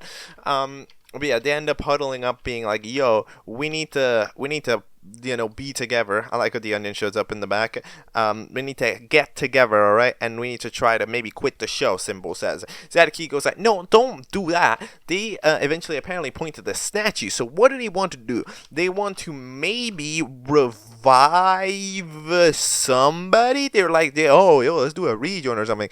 And then I don't know, cause like. What? Hold on. What is it? Because, like, there's this balloon thing on the ground that's grayed out, and then it eventually pops itself into life, as if it was a character. So it's almost like, hey, what is this statue a character? I don't know. I mean, like, what are you? I don't remember this being a character, but, like, it might be. You're just a balloon. What is that? I don't know, but they're not happy about being back. Because I'm being confused. Like, are they somebody who was eliminated? Or are they somebody who died? Like, what is up with them? I don't really know. Also, for the first time, somebody did not respect the love you from Nake. So, it is how it goes. Sometimes you end up having a little bit of a rebel force. See, I'm not sure what's going on. I read the comments, and there's a lot of mentionings about Otto. Now, here's the deal. I remember Otto, because Otto showed up in a couple of voting screens. I was like, who the fuck is Otto? But I don't know. Like, this isn't Otto, this guy that just got revived. Who is this? Hold on. Let me hear your voice again. Like, what is this voice? This is not a voice of any of the characters in the show right now. I don't know who this is. I don't know who that is. I'm going to be straight up. I don't really know. I'm sure you can figure it out. If you do proper theorizing, and I want to say that I'm somebody that can give some pretty solid analysis, and I think I am if I put like all of my into it. However, basically what I'm trying to say is this isn't really a show. Like, the catch-up system does not work for this show. It is directly in clash of this show, which makes sense why I was kind of, a bit negative on it in the past. Is that, like, this show and the way it functions is directly at odds with how I do object catch-up. So, it's a bit unfortunate, but it's cool. It is cool. So, yeah. Next.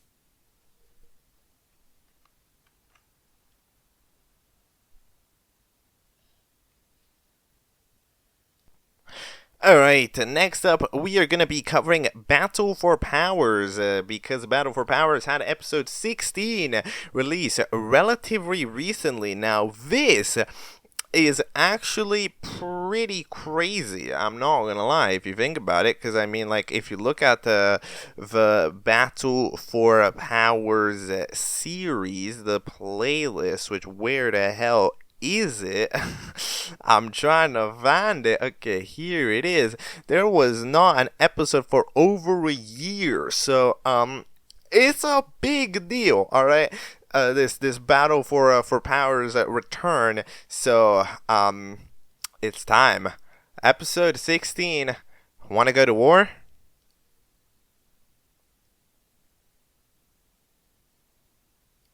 Okay, that is episode 16 of Battle for Powers. So, it's a comeback episode, so it makes sense that it's gonna act itself out definitely a little bit more chill.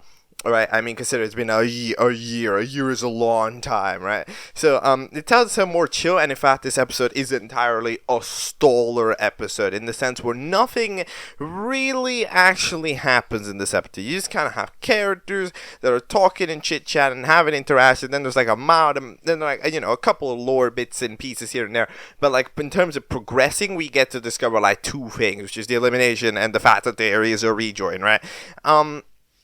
However, I was trying to find out what was actually going on, right? Because hold on, not necessarily. I was trying to find out what was going on in one specific area, right? Is that I was listening to these interactions. I was like, okay, these interactions, I don't know what it is about them, but they kind of give off a different vibe, right? Like, if you really think about it, if you look at the vibes that the interaction the characters have in this show, in this episode, right? Compared to pretty much any other show, it feels a bit different, right? Like, in a way that's very hard to pinpoint down. And I think I've roughly figured it out. It's because we're talking to ourselves in the, like, it feels like they were talking to ourselves, basically, right?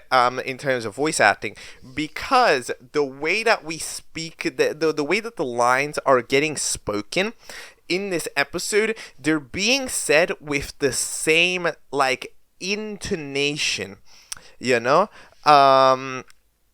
Where it's like they sort of start off with like a more powerful start, and then it kind of lowers down, you know, like in terms of like how characters speak, there isn't really a character that speaks in a different way, that starts sentences in a different way. Everybody sort of speaks in the same format, or, you know, like they might say meaner things, but the way that their words are actually structured, it's roughly the same, right? Which means that I need to, I guess, form an example interaction here to where I can like roughly do it, but I don't think it's gonna turn out right, because like there's a subtlety to the thing I'm talking about.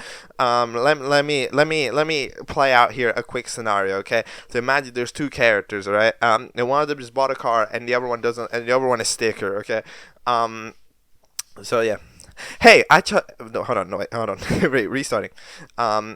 Hey, check out my new car. Wow, that sucks. Hey, that's mean to say. Wow, no, I don't care, and you are dumb. Why do you say that? You are mean. Well, it's because I am evil.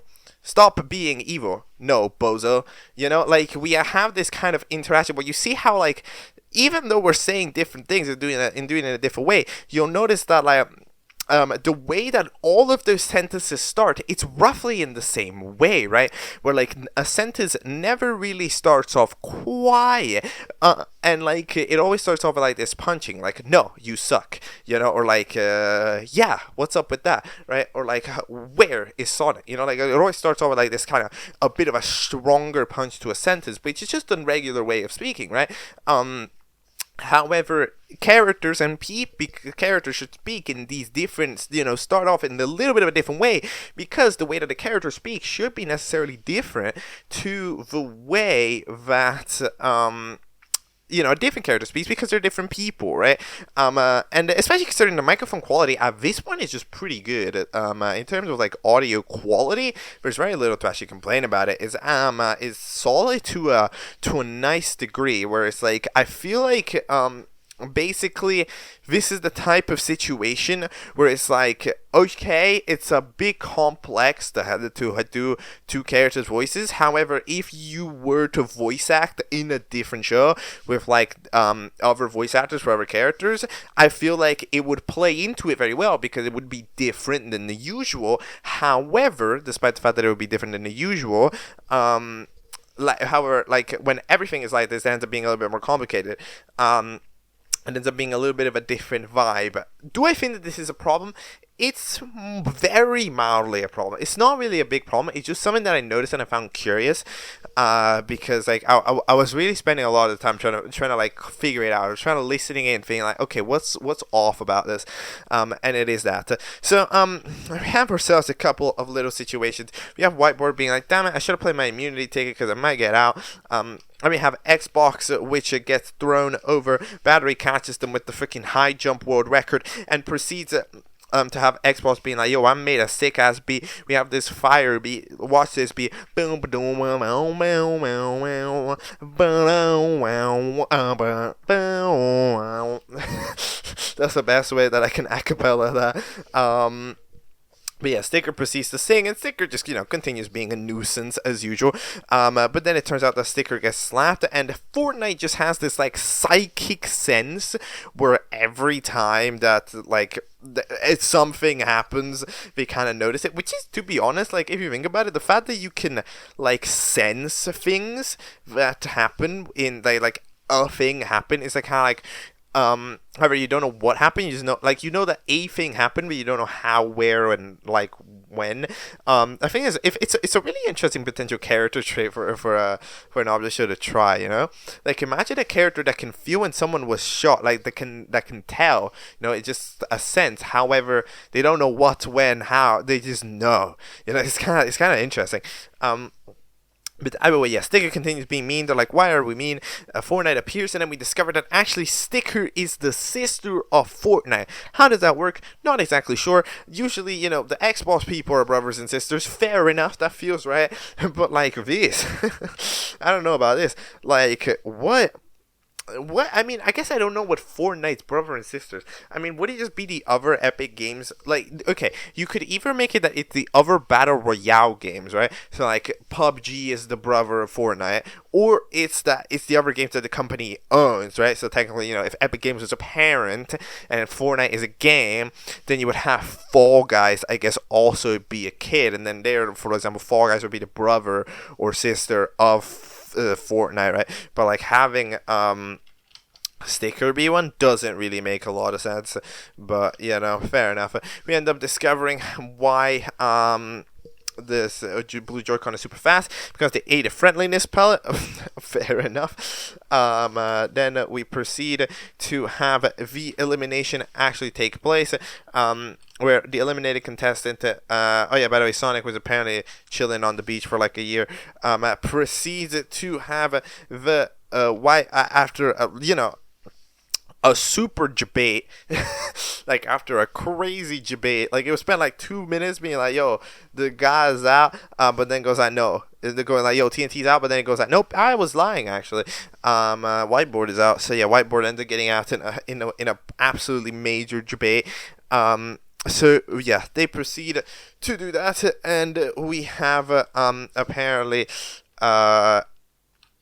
at the last moment, Whiteboard ends up giving the line that, wait, what was the line? They said the bouncy ball, I love you. And then, like, we don't technically know if they said you, because that's true, they could have said ukulele, but, like, I don't know why they would have said ukulele, but, like, I guess, when we end up having Sonic deciding that it is rejoin time, so they decide to set up a rejoin with a challenge, a very complex challenge, where basically it's multiple challenges. In each rejoin challenge, 2 people will be eliminated. Those people can help out in the future to whoever they want, and then in the final round, the last 2 people will battle out to rejoin the game. They will do that. So, what do we think? I think that this rejoin challenge is fine. However, it is going to take up the entirety of the episode, right? Which means that like episode 17 is just going to be this rejoin challenge, and it is going to be cool. However, at some point, this episode this show has to start realizing that it is stalling too much. You know, like there's a certain degree of stalling where it's like, what the fuck are you doing at that point, right? And I feel like this show is starting to hit that. I mean, it did like literally. Remember, from like that episode 10 to episode like 14 range or something. No, that time in the snow, I don't remember exactly what episode numbers they were, but like in that time in the snow, the contestant count for like 4 episodes didn't go down, it actually went up. It was like bullshit express, right? And here is doing this again, right? Whereas like this episode, it has an elimination but no challenge, which means that in episode 17 we're gonna go +1, and then if that's gonna just have the rejoin, because it looks like a relatively complex challenge, you know, because multiple challenges, so it's gonna take a couple of minutes and it's gonna be the full episode, we're gonna have the rejoiner happen, so that's +1, and then afterwards, in episode 18, we're going to go back to doing a challenge, and then we have to do a vote to eliminate. So that means that for episode 17 and episode 18, nobody is going to get eliminated. You see where the issue holds? You know, it's starting to stall itself out, and like we're never going to leave the top 16 for a while. And also shit's going down. You know, and like this show's good. It's slow. I mean, like at the end of the day, we're setting this self up for like. We're really setting ourselves up. Currently, if I'm not mistaken, this show definitely has an estimated like 31 or 32 episodes at this pace, and like it's a little concerning, absolutely, because I mean, especially if we have 1 year hiatuses between episodes. So yeah, I don't know exactly sure. However, looks pretty interesting. It was a relatively chill episode, you know, so I didn't mind watching it at all. So yeah, overall, it was an enjoyable little experience. Next thing, if there is one, I still don't know. Go.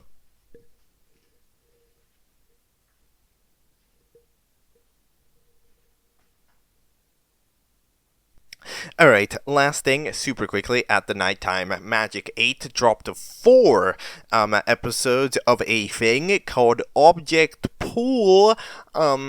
the episodes are like 40 seconds long, and I don't really know what they are. I don't really, I don't, we're just gonna jump into it, okay? We're just gonna watch it. It's probably Object Pool, but if it was Pool, I don't know. We're gonna find out. Object Pool 1 is what we start with. Here we go.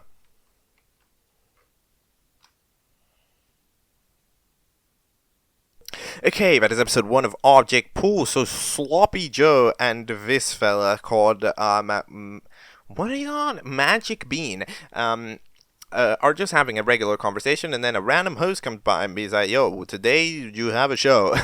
Somehow Sloppy Joe wins the challenge by doing absolutely nothing. Truly taking advice from Luigi. And then we proceed to go like, "Yo, why are we here anyways?" And it's like, well, I mean, I don't know, why not? There's not much else to do here, and it's kind of fun. And the prize is gonna be lame, but again, it's exercise, and hey, why not? Which, fair enough. It doesn't seem like this show has too many stakes to it. For the contestants involved. So Sloppy Joe wins. I don't know what the fuck Bowtie is doing here. There's also Bartholosphere and a Lollipop. Who's getting out? Bowtie, I guess. Wait, is this a vote to save or is it a vote to eliminate? I don't know. It's probably a vote. It's a vote to. Okay, let's say it's a vote to eliminate. I think Bowtie's going though in whatever direction because they're getting the most votes. So yeah, sure. Object Pool 2.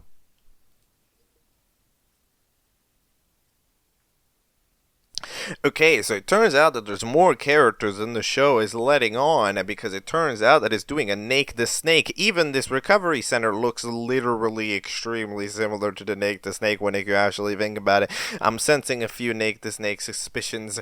And we don't even know. I mean, the 3 fellas here are still. Oh no, everybody's still here though. Wait, did anybody even get eliminated? Wait a minute, who would have gotten eliminated? Wait. Hold on. Wait, because these people are here. Then we end up having the kaleidoscope ends up exploding. I don't know what happened. I don't know what happened. There's Long Drew here, and there's Balloon. I don't know. They're looking a little suspicious. Bowtie is here. I guess I got the question answered from Ty. Why wasn't Bowtie available to protect the edge of the universe? Yeah, it turns out that they were being British on this show. Dude, what? I'm actually okay. Dude. I cannot solve Nake the Snake-esque shows like at all. I am bad when it comes to those. Like really, like I'm poor. Object Pool 3.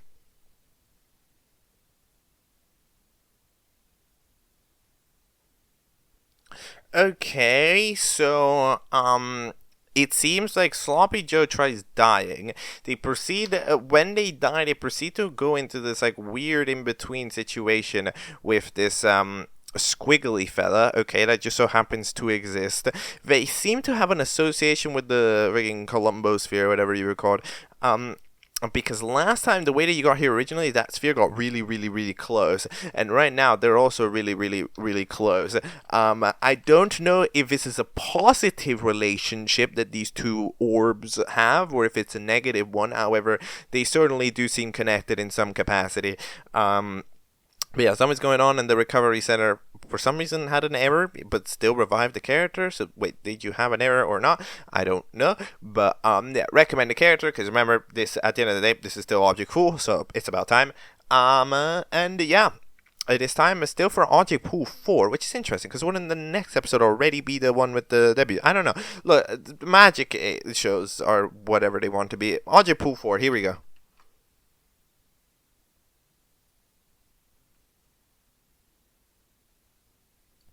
Okay, so apparently every single one of these 8 people joined the show. Trivia Book, Unsloppy Joe, Venti, Cancely, recommended by different people, are you for real?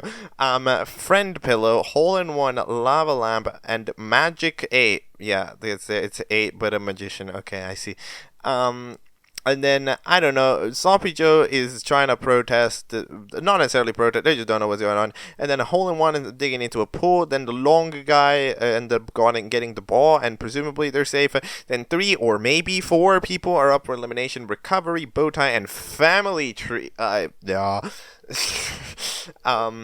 Yeah, I mean, overall, I think that, like, it is something, right? However, in general, I am certainly. Oh yeah, the squiggle one randomly dies at the end. I don't. What is happening? You see, I don't know. Personally, I think that like these are interesting. However, it's interesting in like a halfway, where it's like I'm interested, but like I'm not interested in this in the way where I want to engage with it, right? Because like I mean, maybe I'm wrong, right? But I feel like, yeah, I'm interested in what is going on. But it's the type of interest in what is going on where, like, I can't figure it out. Like, it's impossible. Like, there just isn't enough information here. And that's a bit of an issue that I had with Nake the Snake. But even then, Nake the Snake, it was kind of my fault, because as time progressed, the series picked itself up and started to notice it. But like here right now, like there's nothing. Like I feel like I don't have a single gauge for like anything realistically speaking, right? So it's just kind of like that, It's just I'm not necessarily. I will say I'm not the most into this type of show, right? Like I feel like, if you do it badly, it just feels like an excuse to be random without any type of rhyme or reason to it, right? Because like the subtlety and what Nake the Snake even tries to do, right? And even then, I don't even know if it does it 100% correctly, right? But it does it with a subtlety to it, whereas like any other show trying to do it, I'm immediately suspicious of it. But we'll see. Magic 8 has 1 million shows, so the likelihood that any of these shows will make it past 3 seconds is like 4. Let's be honest, like at the end of the day, like, Ties is a show that's happening, and then the other shows, they'll happen depending on the total, depending on vibes.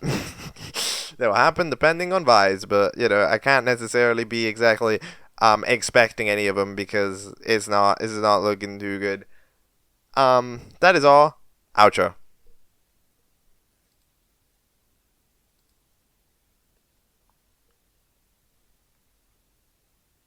Alright, that will be all for today's episode of Object Catchup.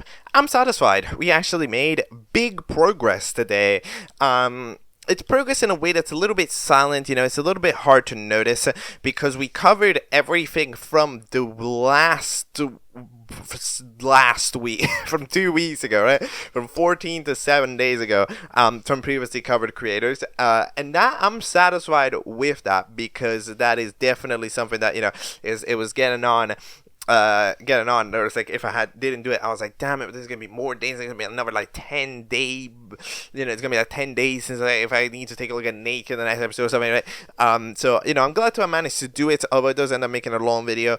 But I'm satisfied. I managed to lock in today, which is nice considering, in the past days I have had, you can tell, a big little issue with actually getting stuff done, skipping days, making multiple days, making 0.5s and everything. So I've had a bit of an additional struggle than usual to get it done. I think, the burden definitely sometimes catches up a little bit, pun not intended. And sometimes, lately I have been a little bit being like, yeah, but I could do other things as well.